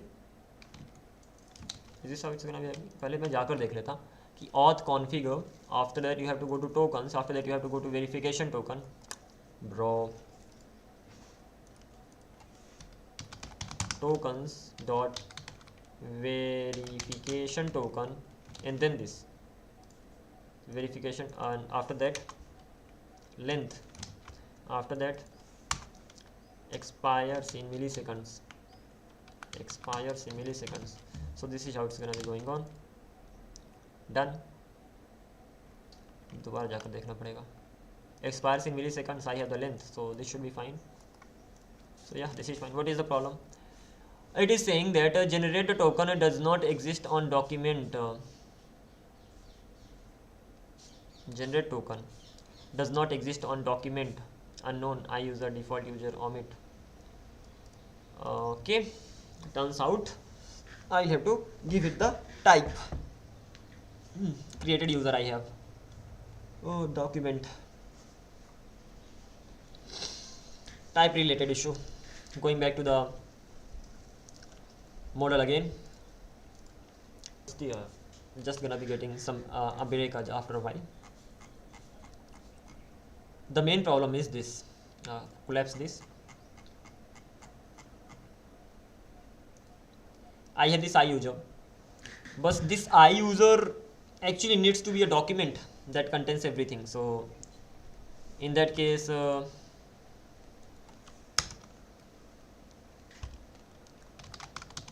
interface I user doc extends I user mongoose document, something like this, and then I will be using this particular doc over here. देखते हैं होता है कि नहीं होता. Don't worry, let's see document. Control C, Control V चलेगा क्या? नहीं चलेगा. Okay. I use a document. Fine. Where am I supposed to be using this? This document should be used inside.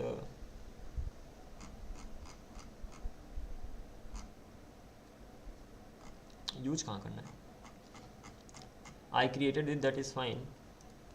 This is the overall schema, right? So shouldn't I be using this here? So if I just remove everything, if I just keep it, so I use a document, I use a model, I use a method. So that's what I was doing. So instead of using I user this, I'm going to be using I user document. What will happen? It will contain everything. Let's see. Am I still getting that error? User schema. Now it does not throw the error. So I'm creating the user document. Coming back to auth controller. Is this still giving the error? Yeah. Ding, ding, ding, ding, ding, ding.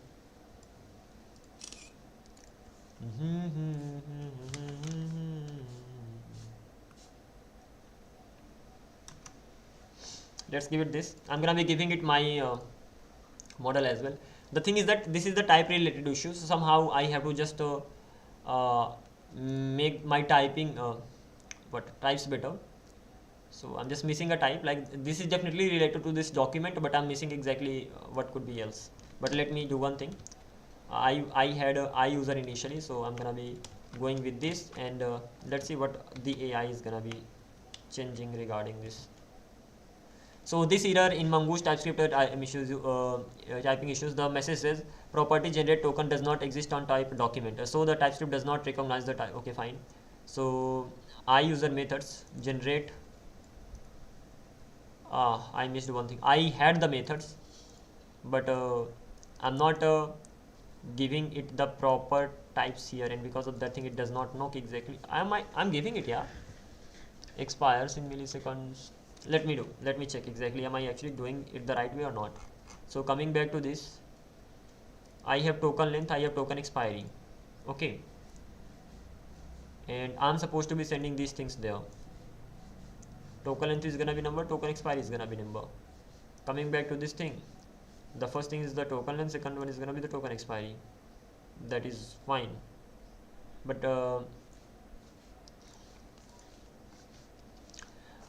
your schema model is not connected to it correctly. It is not connected. So like created generate token. So TypeScript thinks this is just a normal Mongoose document. It doesn't know about your custom methods. Okay, it doesn't know that. So what can we do? So define that other fields in the sense export interface. I have the interface methods. So token this, and it returns this. Step 2, add it. So I think we are doing it. User schema, I user model, user methods, we have created it all. this part is critical. Schema, I user, I method. The third is generic what tells the mongoose. भाई किया है मैंने ये सब. Now this works. I'm doing it. Even I'm giving the methods over here as well at the end. Where is that? Where am I? I'm inside the controllers. So let's go to the models right now. Inside the models, as for the types, we are already giving the type. Even I user, I model, model methods. Am I giving the methods here? Yeah, we are giving the methods. But the problem is that maybe when it comes to the methods over here, yeah, I think this is the issue. So when it comes to this one, so it is going to take some things. Generate first of all, generate temporary tokens. This should, oh my god. Initially the name of this token was generate temporary token, then in between I changed that, and because of that thing I got this error. So what am I gonna be doing here? It should be just generate token, that's it, and nothing else. So once I change this, so once this is changed though, generate token, token length and expire time. Did I do something wrong here? Generate token, this is just a type,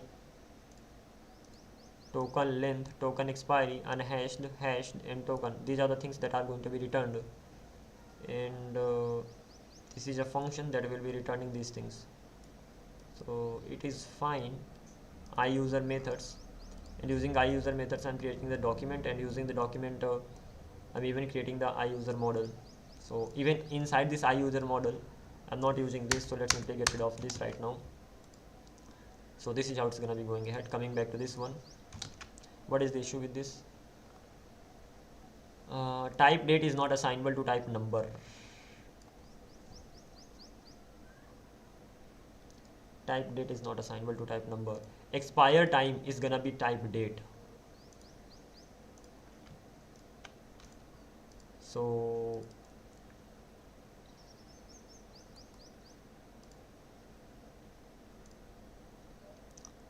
hang on for a sec, controller. This is where I'm using this generate token, and this generate token I am getting verification token expires in milliseconds. So verification token expires in milliseconds. Let's go here. So this particular section expires in milliseconds. ENV tokens verification token expiry. So it actually comes from here, and this I'm gonna be getting from verification token expiry, and either this or this. And verification token expiry inside the environment variable is actually gonna be this verification token expiry, that simply means number. So as this is the number, so what is the problem? The number actually comes here, and I pass the number here as well. Once the number is passed here, generate token. So oh sorry,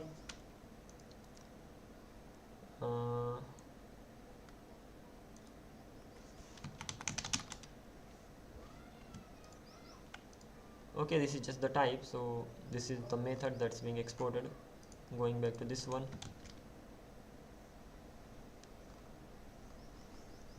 देखते हैं भाई इसको. The types of token expiry are incompatible between these types. So the date is not assignable to number. The question is that from where am I getting the date?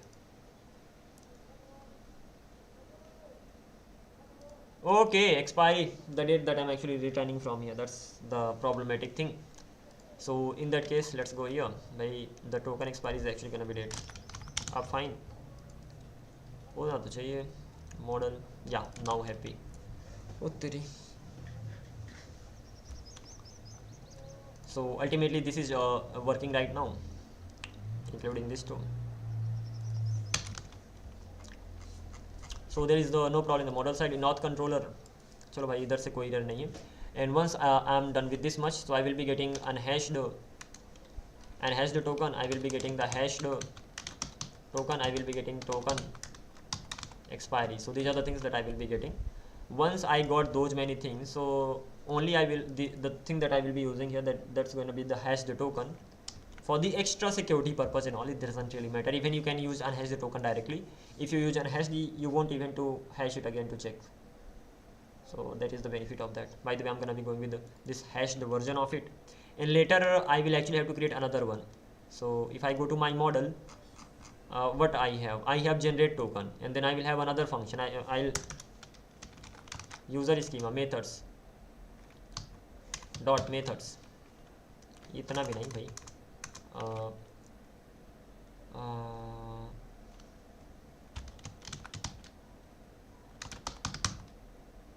Check token validity function.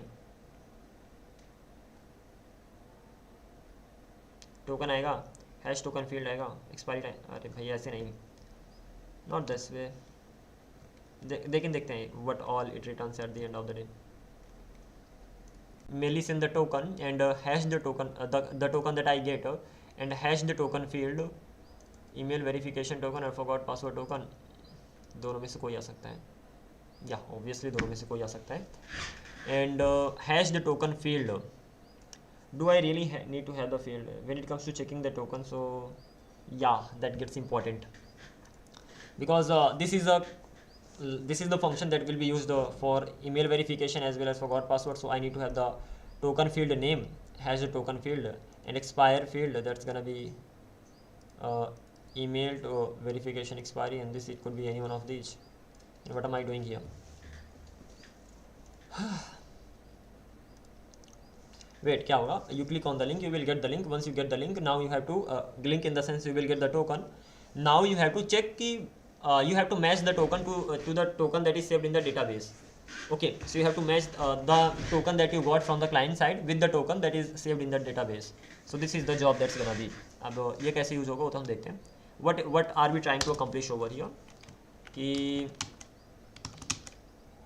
I will get a token from the client side. So token from client side, and I have to match it with the hashed token in DB and check if not expired. So this is the thing that we have to do. So इसको करने के लिए even the token that we get that is not in the hashed format, so we will have to hash the token. Once we hash this token, then we can compare it the token that is saved in the database, and once that is done, then we can check the expiry and all. So this is how we are gonna be going ahead. So अब hash the token field, expiry field, and this question is, it's good that I am getting the token. I will be able to check that, but why am I getting these two extra things? Okay, forget about those extra things. Let's see what are we doing here first of all. So this hash the token field,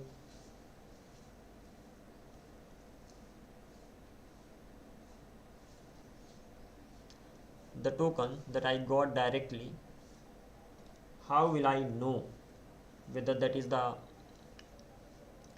email verification token or this? So ultimately hash the token and expiry.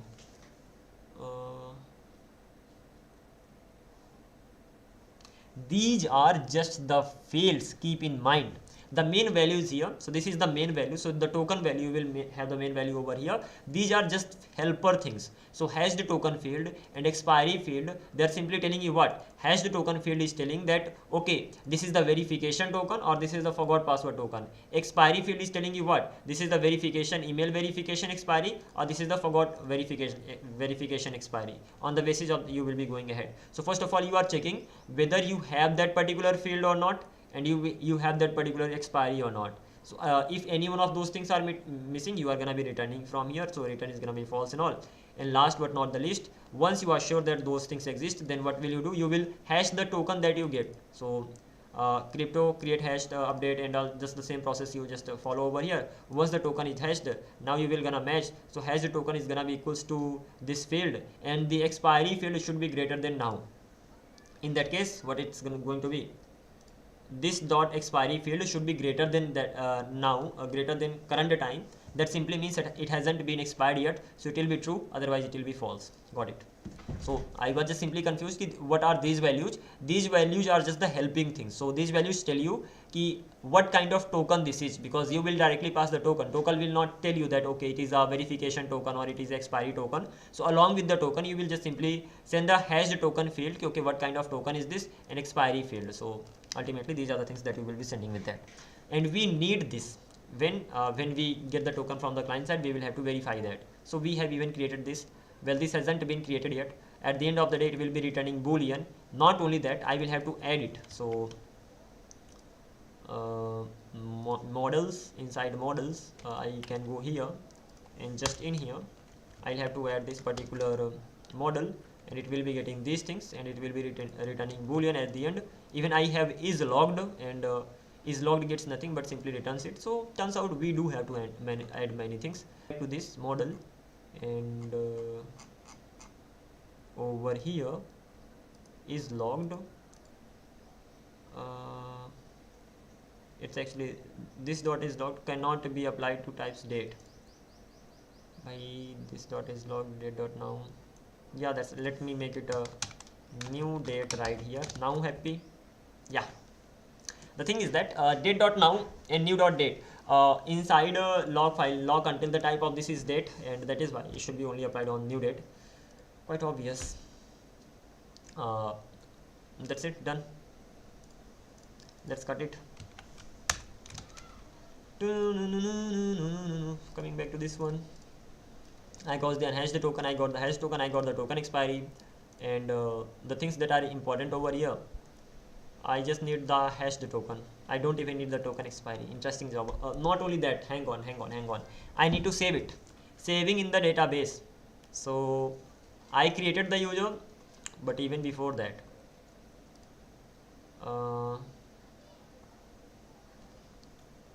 wait, let me user got created. Let me cut it from let it be here, just a sec, Control Z. I created the user. Okay, user got created. After that,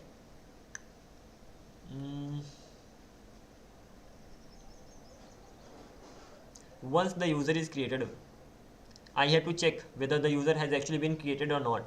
Once I have checked that well, after that I have to save these values, or I can check it directly over here. So I can cut it from here, as simple as that. Once it is actually cut, after that I can actually just paste it somewhere here at last. And what I'm gonna be doing, I created the user. First of all, check whether the user got created or not. So for this thing, if not user, in that case return throw new API error, failed to create user, and this is the error that you will be sending. Just after that, once the user is actually created and you know that user got created, what will you do? Once you know that user got created, after that you will generate the token. So first of all, this is gonna be the user. So user got created, and I'm just simply passing the user over here. That's fine. Control D, and that's it, user. So once you know that user got created, then what will you say? You will actually generate the token. Okay, our token is going to be generated. At that time you don't need the hashed token, so let's get rid of this. I'm going to need only a hashed token and token expiry. Once I got my hashed token and token expiry, then what will I say? I will say user dot email verification token is gonna be equals to hashed token. User dot email verification token expiry is gonna be this, and I'm gonna be saving it at the end. Once I have saved it, what is the next thing? Once this thing is actually got saved, after that create the body, and verification token is going to be what? Verification token is going to be hashed token. So hashed token is actually gonna be the verification token.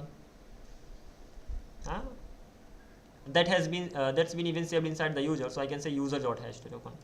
Great job, because I have even saved it inside the user, and I already have the user object. So user dot email verification token, that does make sense. Why not?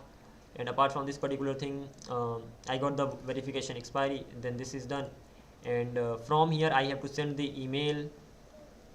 So how will I send the email?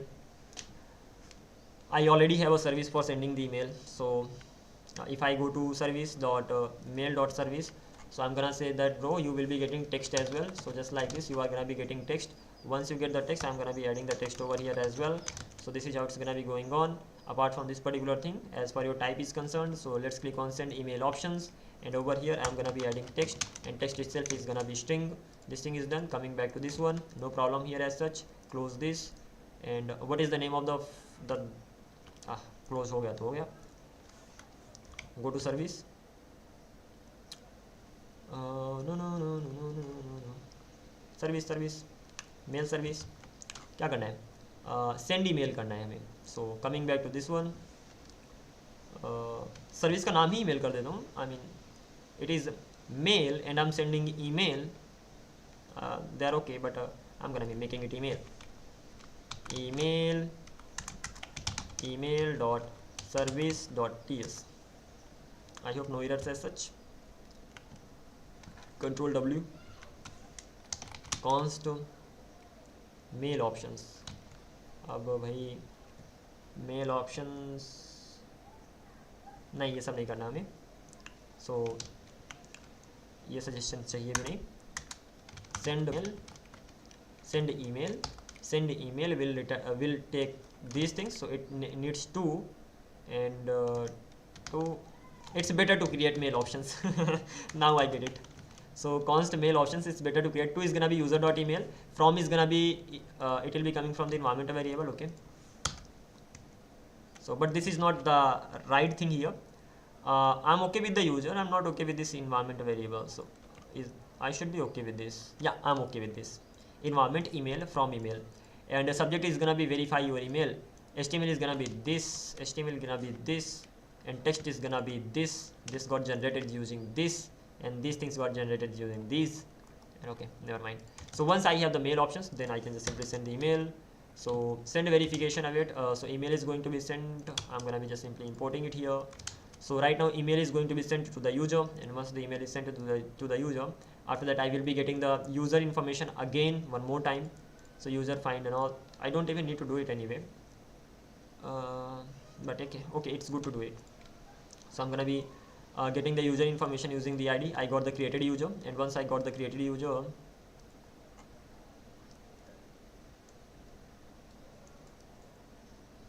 let's not have it over here, it's not needed. User is just gonna be equals to the user. Why? Because I already checked here, right? So just at the top, once the user got created, I checked whether the user creation is successful or failed. Once I checked it, why do I need to check it again? And once I've done everything, after that, mail options. Now I have to make it better, because there are so many things at the same place. So what can I do? This response is gonna be okay over here. This send email should be here too. Mail options. To this, even this should be here. I mean, where else am I supposed to be keeping?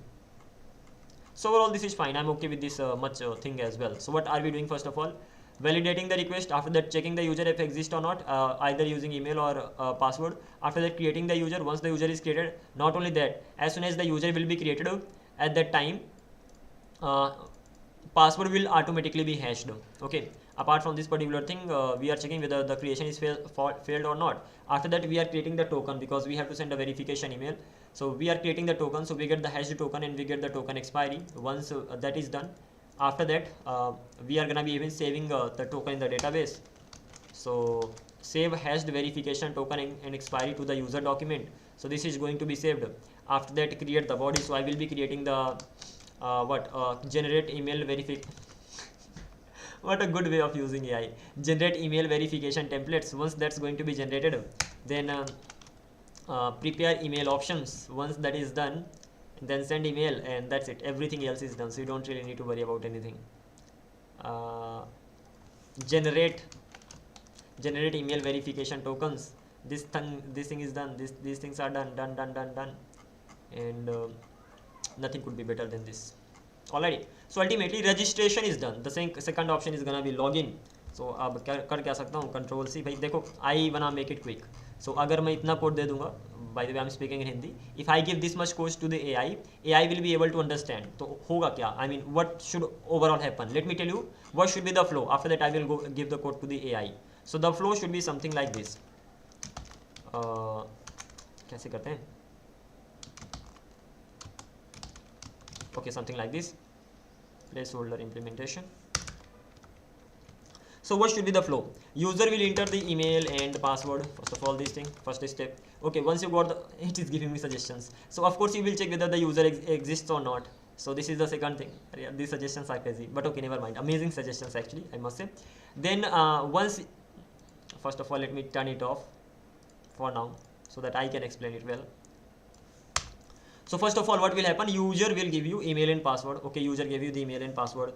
Then what will you be doing? You will be checking whether the user exists or not using the email. Again, user can also even give you the username. So it's completely up to the user. Either it can give you the username or it can give you the password. On the basis of that, you will be checking whether the user exists or not. If the user actually exists, then what will you do? You will be checking the password. So check password. Even before that, validate. Get the validation done कि भैया जो भी data आया है that data is right or not.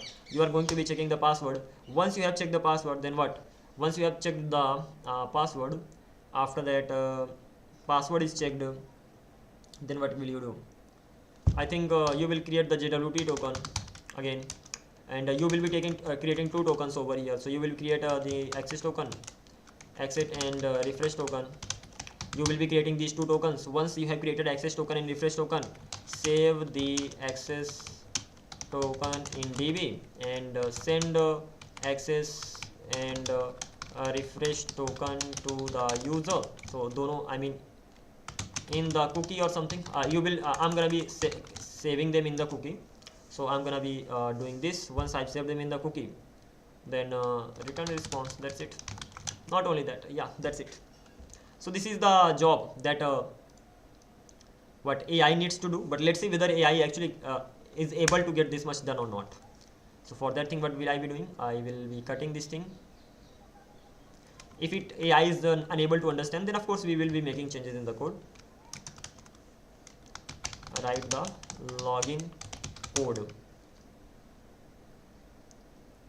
I already have functions for अरे इसे हटा ही दो, अपने से ऐड करेगा. Then we already have the function, so we can just simply replace the code with those functions, right? So let's see. भाई मैंने पूछा कुछ और था, कर कुछ और रहा है. अच्छा, लॉगिन कंट्रोल बना रहा है.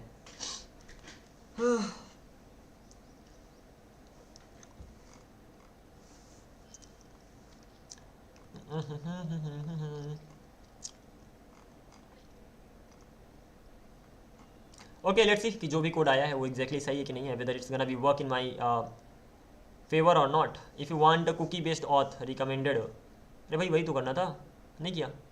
अच्छा, एक फंक्शन भी बना लेंगे that will mainly be responsible for sending the cookies. But okay, coming back to this, why did I turn it on? Never expected that. What time is it? 1:55. Okay, I have some other things as well. I may have to stop it here. Login वाला section cover कर लेते हैं. Then I will have to stop it here because I have to focus on other things as well. This is not the only thing that I have to work on.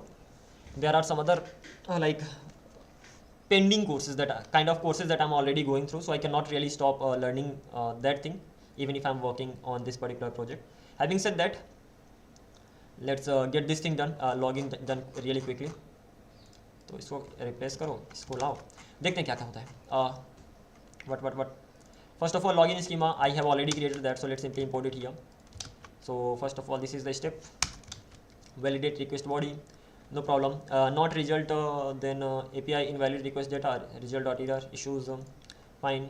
Email password result.data, that is also okay. Then this thing, find user by email, is that so? I'm gonna allow user to enter both in the sense भाई type है ना, controller है, auth types, not login response, cut it. The validation validator, auth validator over here. The user will be allowed to enter the username.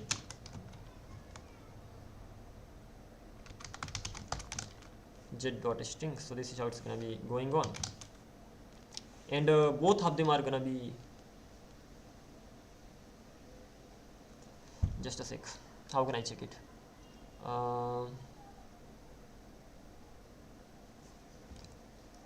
Control C,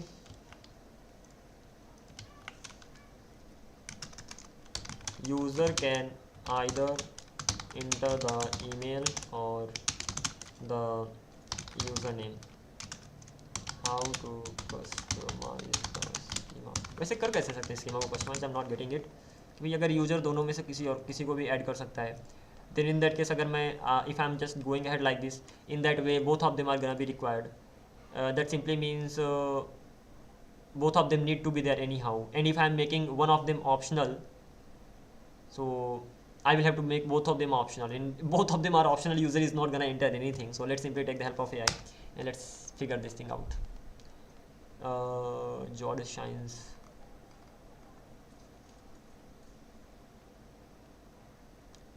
Okay, so I need to make both of them optional.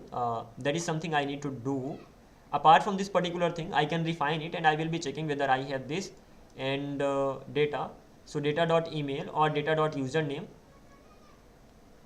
and if none exists, that simply means if false gets returned from here, then this particular section will run. Either email or username is required, and that's amazing job. Great job. Got it. Let's keep it here. So email and both of them are optional, but at the end I'm checking, I'm refining it. Okay, they are optional, but one of them should exist. So what am I saying? That data.email, either this should exist or username, this should exist. If it returns false from here, then this particular error is gonna be displayed, and the path is to the email section. Fine, where the error appears actually. And okay, that's fine. Nothing could be better than this. Coming back to, let's remove this. And as for this Z, what am I doing? Z. So everything as Z. Let's get it like this. So I'm done with this. Coming back to this one, and this time I will be getting even username and a password, just like this. Once I have the username, so when I'm finding, so find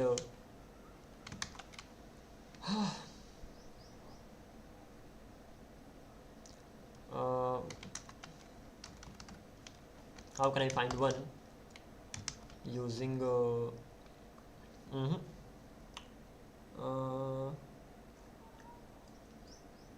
how can we write the logic here that I want to find using both either of them, dollar or and email email or I think dollar or should be an array, so email or username. Is this right? I have stopped the suggestions. Is this wrong? Yeah, wrong. Okay, let me, it should something be like this, but I'm missing that. Dollar or can we, okay, is this be going, nope. Arey bhai, suggestions on kar lo. I just did it at the top. Dollar or, okay, this is how, just missed the one thing. That simply means dollar all doesn't require an array, so it needs an array, but it should be like this, email or username. So this is how it's gonna be going ahead. Got it. So now it should not be giving me an error. It's still giving me the error. And find one or find.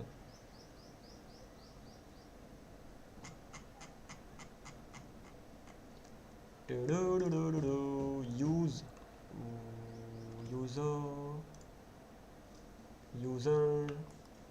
user is wrong here if I'm not wrong. What kind of user is right? Dollar or दिक्कत क्या है भाई?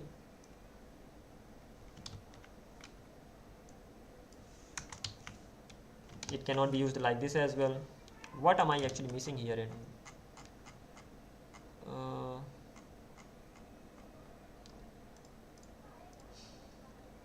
existing user, await user, find one, and then I'm using dollar or, and there's array, email or username. I'm just using both of them to just simply check the existing user, and I'm just simply finding one.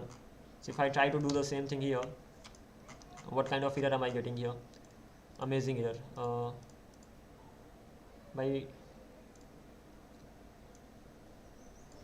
This is the magic of suggestions. Okay, coming back to this one. Over here, login, I'm trying to log in, right? So in this particular section over here, find one, so it should be fine. I have user dot find, first of all suggestion is off, let me turn it on so that it is actually able to complete that somehow.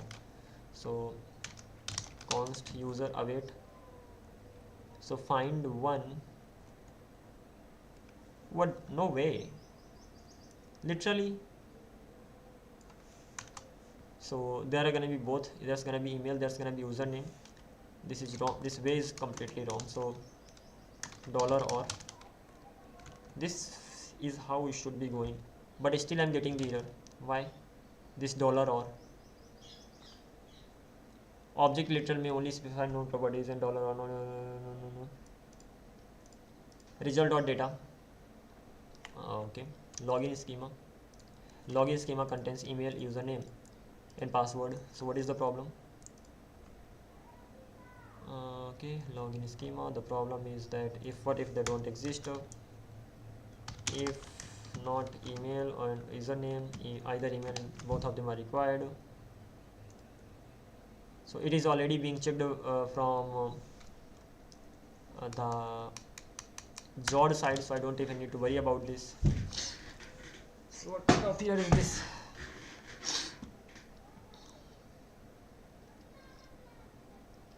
Object literal may only specify known properties, and dollar or does not exist in type query.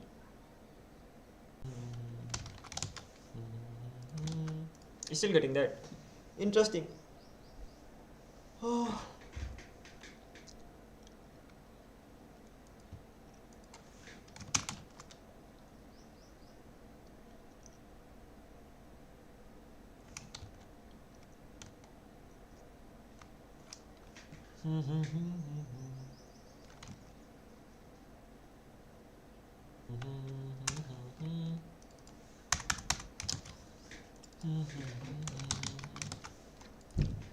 What could be the issue?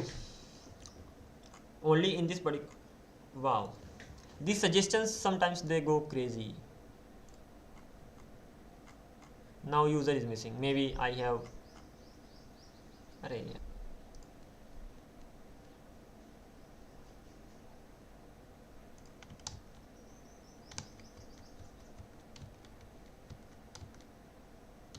अगर कोई भी button दबी, and then you will get altogether a different suggestion, and as soon as you got different suggestion, if that's not okay, then you are gone. Insane level of thing. Okay, coming back to this, over here I'm getting some of the errors, many errors, and the main issue is this, that somehow I'm getting this particular error. So let me know more about it, exactly what's the reason behind it.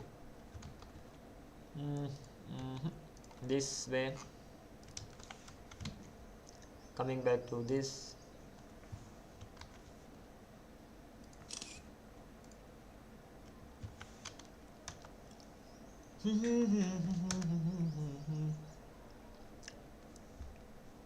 Mongoose TypeScript generic type issue, not Mongoose MongoDB problem. So dollar or does not exist in type query means a TypeScript is not recognizing your filter as a valid MongoDB filter. So this usually happens when your user model is not typed correctly, or TypeScript cannot infer the filter query type. So dollar model this, TypeScript thinks you are passing something like invalid filter.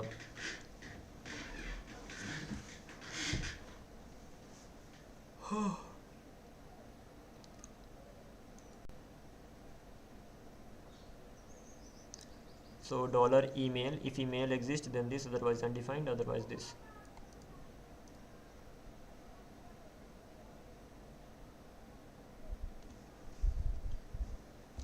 Okay, cleaner logic, email, then email, otherwise username.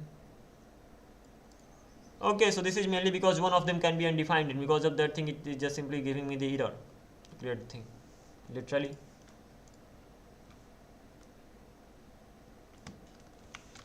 If email exists, in that case do this, otherwise username. Wow, no, what, wow. Now the problem is in this particular section. Object literal may only spell is known by dollar or does not exist in type query.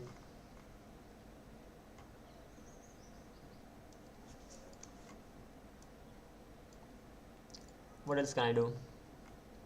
I got the error ki bhai the value I'm going to get either user email or username, and because of that thing it is unsure that which one is gonna be there, and because of that thing it is just simply showing me this particular error.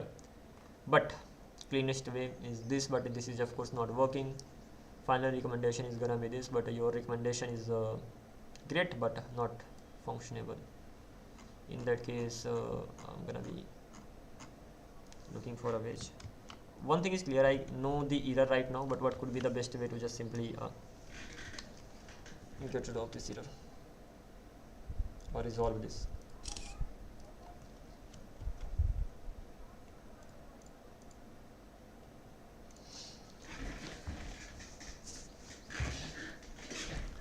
This error is happening because of the exact optional property true in your TS config. That makes the TypeScript very strict. So Mongo filter does not allow undefined. So why our current code fails? Because this, then when email exists, TypeScript still sees undefined and all. So the cleanest professional fix, since your job validation guarantees email does exist, in that case non-null assertion. So this works because if email exists, use email, otherwise username must exist due to Zod refine. Before the query, if you just run this, it should not be problematic, but it is actually problematic. If not email and not email or username is required, if not email or not username, not email in the sense true, will it work? Control Shift C. Let's simply keep it here, and if I just simply assert the value over here, user name, now it works. Thank you. So sometimes you will have to face these types of issues. If I just remove it, it will still work. And the thing is that the value of the email and username, I have made both of them optional, and as I have made both of them optional, so it was unable to figure out which one is going to be here. Okay, it's being verified from the Zod side, but this is the model, I mean Mongo's model, and because of that thing it was just simply throwing the error. So even if I was telling that if email does exist, then use email, and otherwise use the username, it wasn't sure that whether there was the value of username or not, and then I just made sure that don't worry, it does exist. So this way it doesn't throw me error, and it just simply goes well, and that's it, nothing else. By the way, if the user does not exist, in that case just simply invalid password or email, that's great. Then check if the account is suspended. So we even have to, wow, we didn't check for the suspended account, but we had this functionality. So we will be checking whether the account is suspended or not. After that that's gonna be 403, that means unauthorized, and I hope 403 stands for unauthorized. Yeah, I hope so. Then 403 code, 403 forbidden, sorry, not unauthorized. So 401 unauthorized, 402 error code, I think.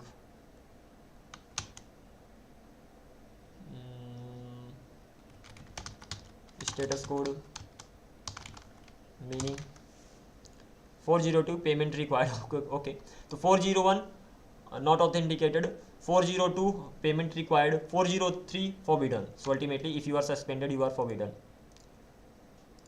And then check if user is verified. So we are even checking this thing. Please verify your email before logging in. Well, the thing is that user can log in, even the user verifies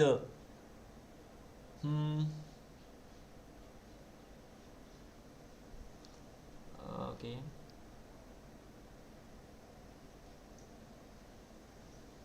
yeah, let it be like this, ki if the user is not verified, user will not be able to log in, and when we are trying to log in, at that time if the email is not verified, email verification link will be sent. Okay, we will be sending the link over here as well. Check so in that case throw the error, but to do send the verification email again if user tries to log in without verifying email. So this is how it's gonna be going on. I will be adding it here soon. And check password. So compare password user. We don't really need to do this here. Compare password.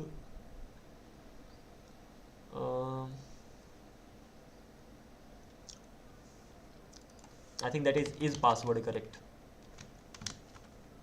So now this should be fine. Yeah, this is the method that we had in our model side. So if you actually wanna have a look at that, so we can go to the model. In the model, user model, we actually created this particular function here, that is password correct. This particular method we actually added. So the same method can be used directly over here. So I have the user. Once I have the user, is password correct, I will check is password valid or not. And once that is done, after that, if password is not valid, in that case I will increase the login attempts. So user.login attempts +1, and this is how it will just simply go on. And once this is done, and reset if it's successfully. But before that, I'm not even checking the login attempts, because if the login attempts are more than a number of times, I should be stopping the user. So am I checking for the login attempts? Not really. So even here I have to check the login attempts, but because I'm increasing them here, so I need to check at the top as well. Having said that, if reset login attempts on success, then what will I be doing? This is user login attempts is gonna be 0. Log content is gonna be undefined. Just a sec now. Few things are missing. First thing, if user.log until the user tries to log in, but first of all I will get whether the user is actually logged in or not. I mean, user login is actually logged or not. So in that case, just above, just as soon as I find the user, so I found the user over here, I checked whether the user exists or not. And if the user actually exists, so before even checking whether the user is suspended or not, I'm gonna be checking one thing. Okay, first of all, let's check whether the user is suspended or not. So if the user is suspended, the user should not be able to even do anything. And once that is done, then forget about email verify, user's email is verified or not. So I'm gonna be checking for this thing as well, and that is fine as well, no problem with that. Before checking the password, I'm going to check one thing. If user dot is logged, in that case, just do this. So if user is actually logged, in that case, throw your account is temporarily logged due to multiple failed login attempts. Please try again later. And what does this method do? Is logged mainly checks whether the logged value that you have set more than current time or not. If that is more than current time, that means you are logged. If that is not more than current time, that simply means you are not logged. So if I actually show you that, coming back to this one, user model, I have this is logged function. It simply checks the log until, that means the value that is actually saved in the document in the model, the value log until value is greater than new date. If that is greater than new date, that simply means you are logged. Your login is going to be logged, otherwise you are not logged. That simply, this is how it simply goes on. Coming back to this one, is logged, then simply just send this message. If not logged, then user should be able to log in. And if password is wrong and all, in that case it will be increasing too. So if the password is wrong, in that case user.login attempts are going to increase, and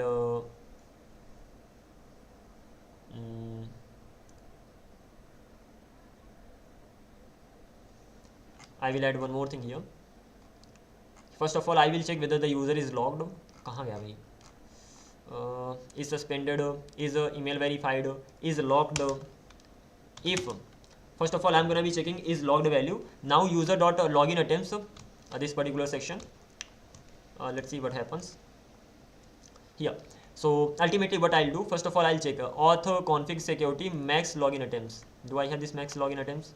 Max login attempts 5. So more than 5 requests user cannot send to the backend to just simply login. So if even if it has forgotten the, because there was a website and I entered my password wrong and I was logged for 30 minutes, I could not log in. So that is why I'm just simply doing it. So user's account should be logged for 30 minutes. I'm gonna be saving it here. API, your account has been logged due to multiple failed attempts. Please try again after 30 minutes. So this is how it's gonna be going on. So this is done. Check password. And lastly, if everything goes, and if login attempts are equals to this, so undefined lock until, what is the problem? Undefined is not assignable to type date with the exact optional property true. Consider adding undefined to the type of target. Okay, let's go to lock until. Lock until can actually be undefined as well. Okay, coming back to this, go to the model. The value of this lock until that I have over here, that can actually be a date. कहाँ गया भाई? Lock until, lock until, lock until, this one, it can be date or it can be undefined. So this is how it should be going on. No? Okay. Is this fine? I hope so. So the type can actually be date or the type can be undefined. And once this is done, so I need to be back here again, auth controller, lock until undefined. What is the problem? भाई तो मैंने change किया भी जाके. Okay, it is not working as expected. In that case, that's the exact value that I have changed or what. Coming back to the model. This is the type that I have, but before even this type, this should be date. Okay, that's fine, it's going to be date, but the type is this iUser. This iUser extends user type, so I'm gonna be back here, and this lock until is optional. Apart from this particular thing, it can be date or it can be undefined, or let's see by default what it suggests.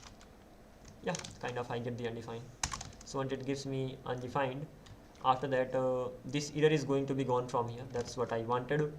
And user logged in, undefined, reset, then after that generate the tokens. So generate access token, generate user both of them are gonna be generated. So many things, yeah, but okay, never mind. Save the refresh token in the DB, so it is saved, and after that they simply return the response. Send a response without sensitive fields. Oh, I will easily get that, not a big problem, because I'm sure that in the user I'm not getting sensitive fields. Why? Because I'm already sanitizing it. How am I sanitizing it? If I actually check my model over here, at the end of the day, this to.json is just simply formatting everything. So this particular logic sanitizes this, and this particular logic makes sure that I'm only sending the safe users. So ID is returned, username, email, full name, avatar, rolled is email. Only this much is returned, nothing else. As simple as that. Great logic. Register response. Is that gonna be register response? Yeah, let's do that. Or I'm gonna be doing both in the sense, I'm gonna be saving the data in the cookie as well. I'm gonna be saving the data in the, I'm gonna be directly sending the data, and when I'm sending back, I will be sending back the data in the headers as well as in the cookie. Why am I even doing it? Optional, as simple as that. So coming back to this, the user is gonna be picked like this. I will have access token, I will have refresh token. I'm gonna be sending them in the cookie as well as directly from here to make it work. Okay, so this particular thing is done, and I'm gonna be getting the type. So login response, no problem as such. So this is the type for the login response. The last thing is that the to do I have, and what is that to do? Refresh token is saved in the DB.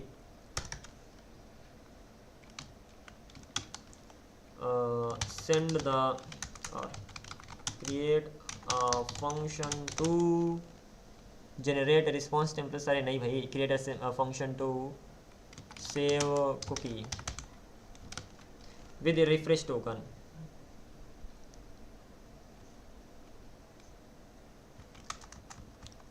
Create a cookie to save access and refresh tokens.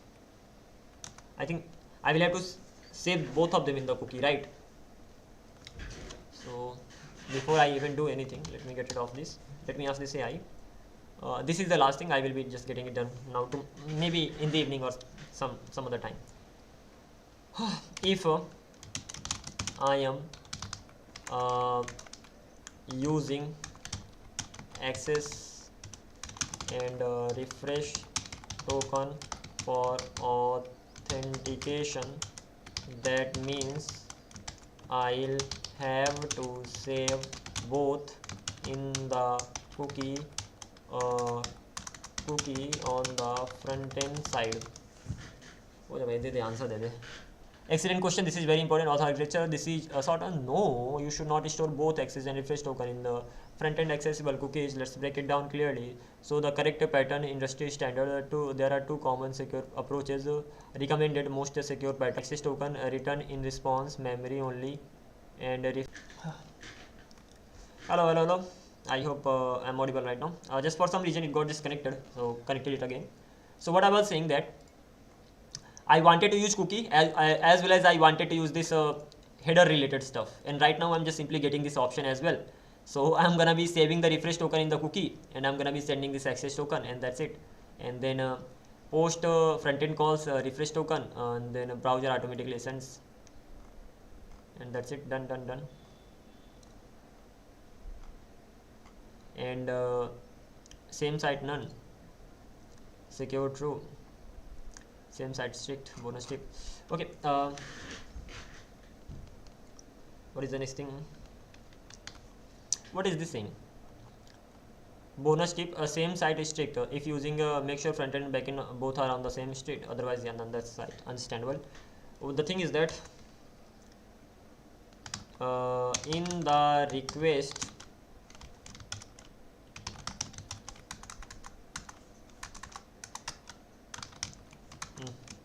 how will I make the request from front end to the back end?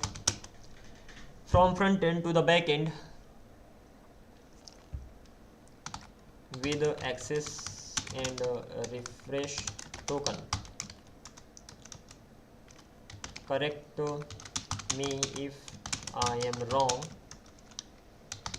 First of all, we'll send access token in the headers. After that, if we get 401, we'll send a refresh token in the cookie. I'm not quite sure about this, so give examples too. चलो भाई देखते हैं. Very good, but your understanding needs a little correction, small correction.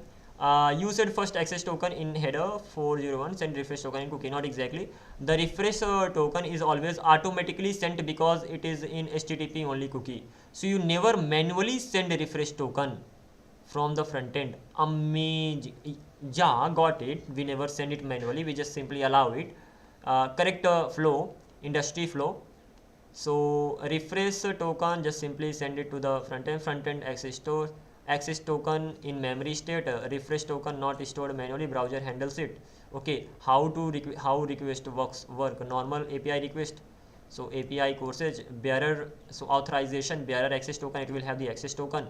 So await fetch courses get headers will have the bearer token. Credentials is gonna be included. That simply means I have the bearer token, sorry, I have the access token, I have the refresh token as well. Got it?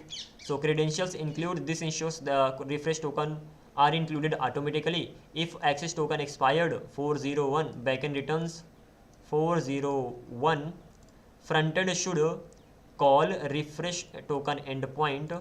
So at that time await this refresh token endpoint, and at that time again this will be automatically sent, no headers needed, and at that time I'm gonna be getting the refresh token from here, from the cookie. I will be checking, I will be regenerating full front-end logic. Got that? This is the API. Once I have the API, I will have the intercept. Wow, amazing, yaar! I was just wondering how could I do this? Interceptors can be used there.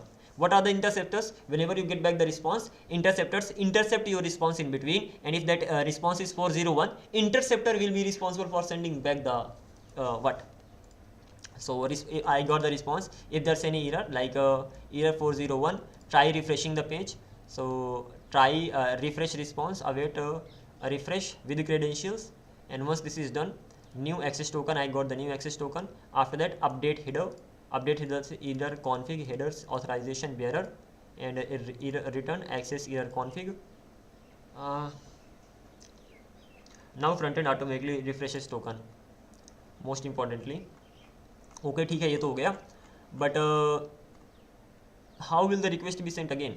By the way, when you make a request, if you have the I send a request, okay, once I send the request using API,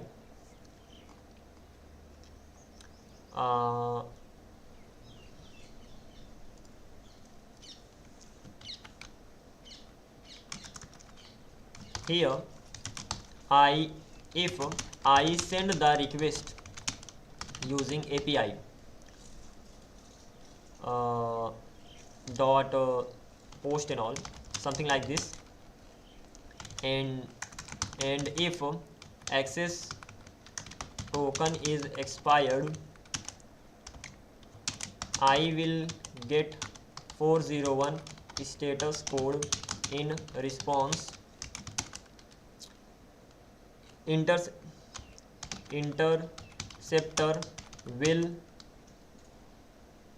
send another.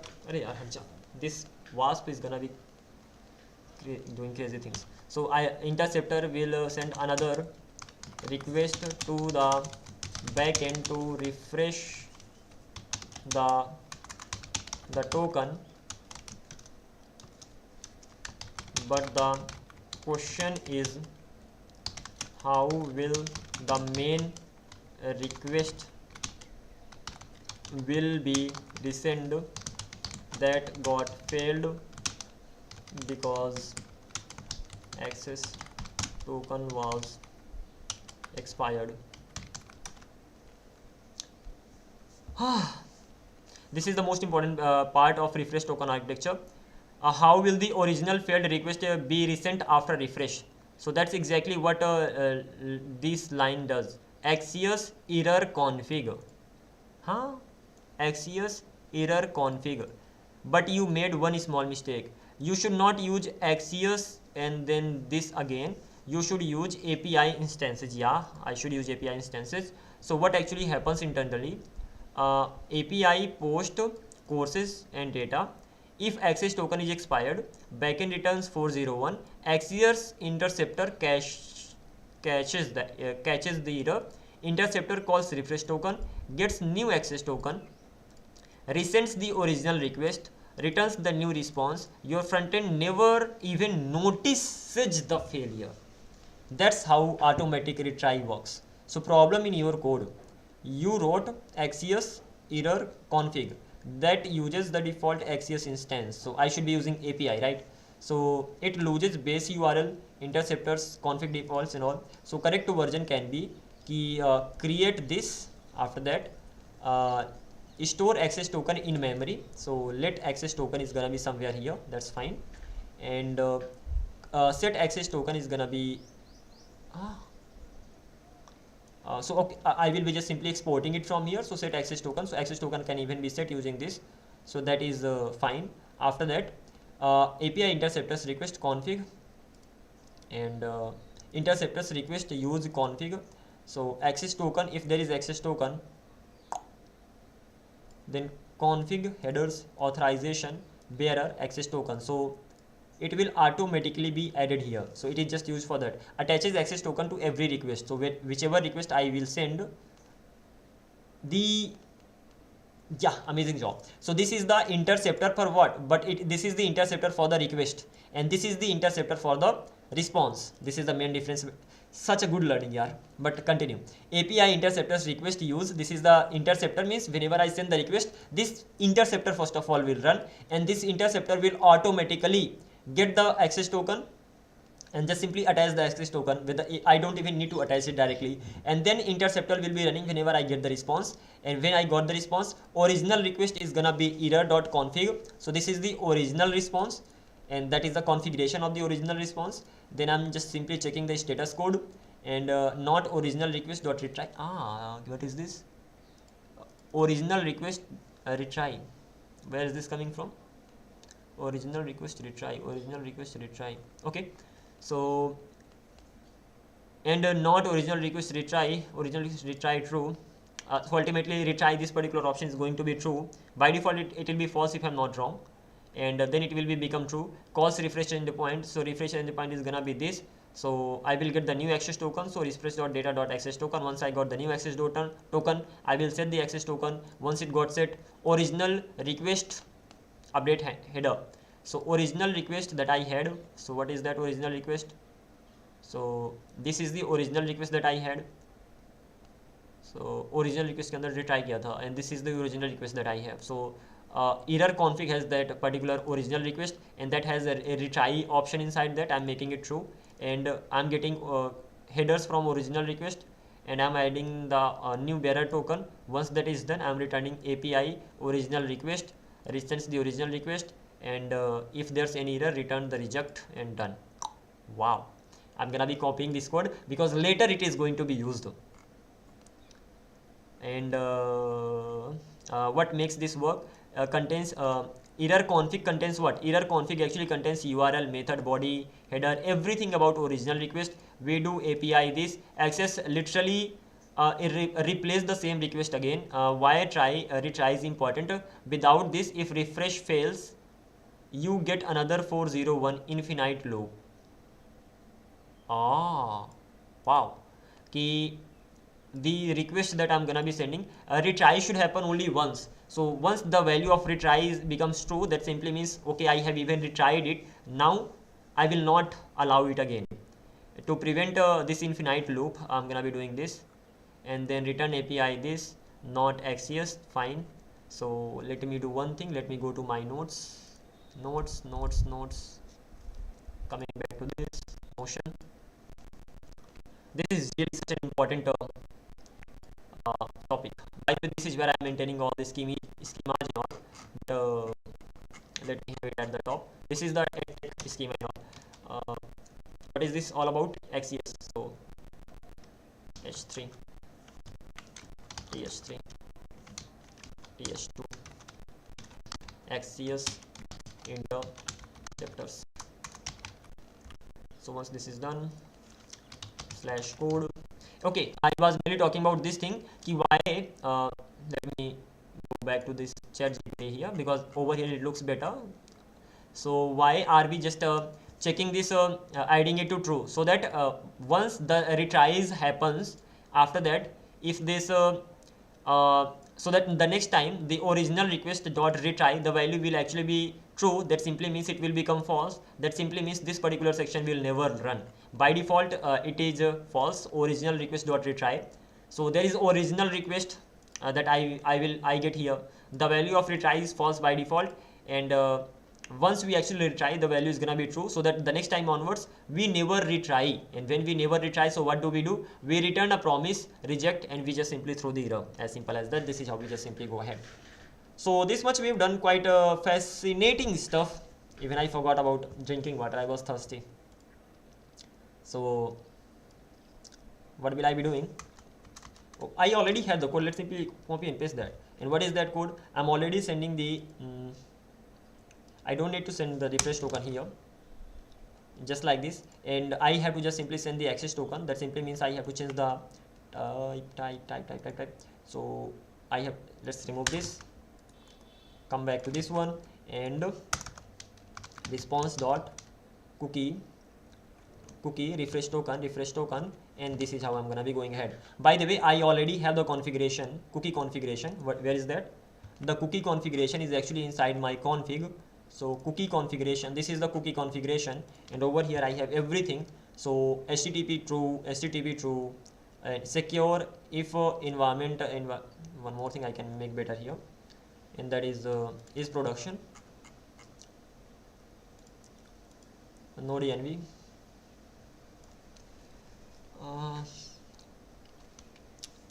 Let's do one thing, env dot app dot node env. If that's equals to production, that means it's production, and if is production, then HTTP is production, then secure is gonna be true in production, otherwise it's gonna be false. So over here secure depends on that. If that's equals to production, then true, otherwise false. Same side is gonna be strict. What am I doing over here? Same side agar is production, then it's gonna be none, otherwise it's gonna be lax, cross site production. And strict in the sense only same domain can talk to each same domains can talk. You cannot have cross origin requests. So okay, that's fine. And max age, this is mainly for the cookie.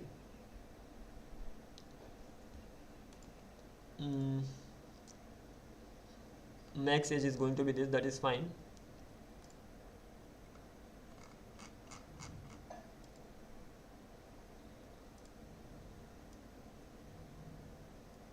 Control C, let me ask this whether this is right or not, because I think strict should be none. Is this right if my front end and back end both are running on separate origins? Okay, forget about typing. Yeah, I should be typing well. So if is, I'm gonna be fixing the typing. Is this right if my front end and back end both are running on separate origins? Okay.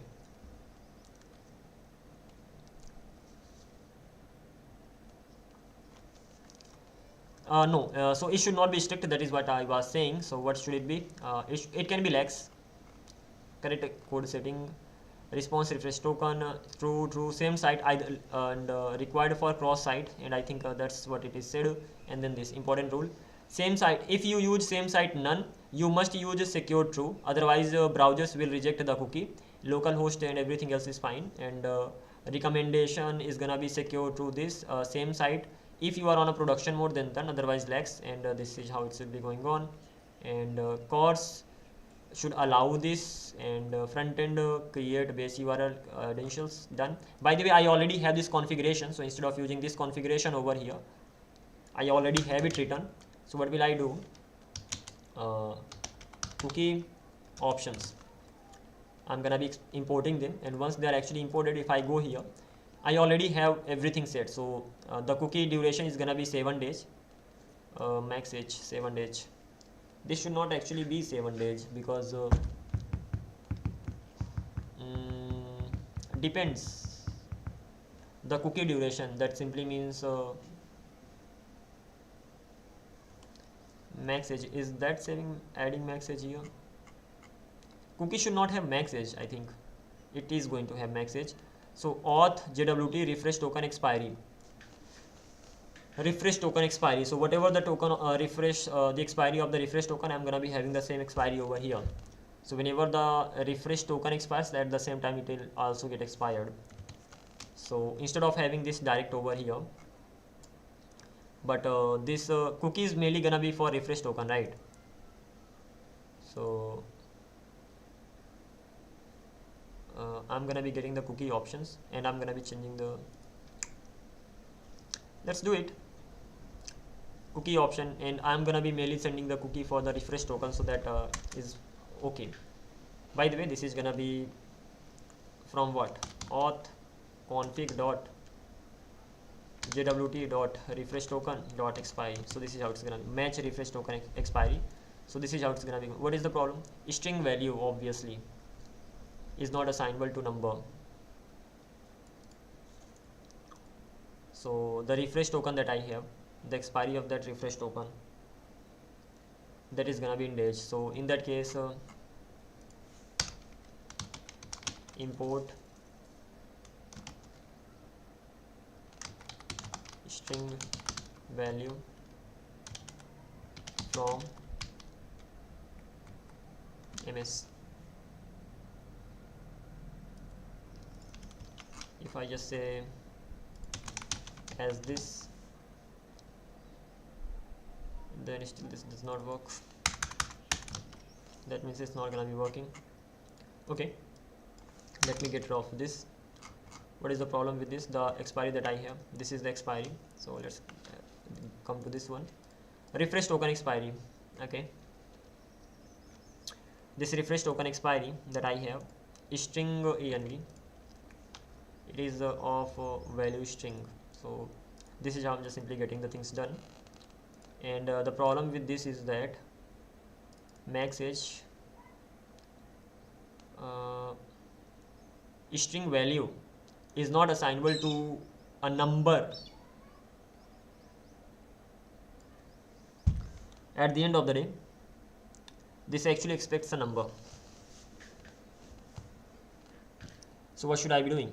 There are two things.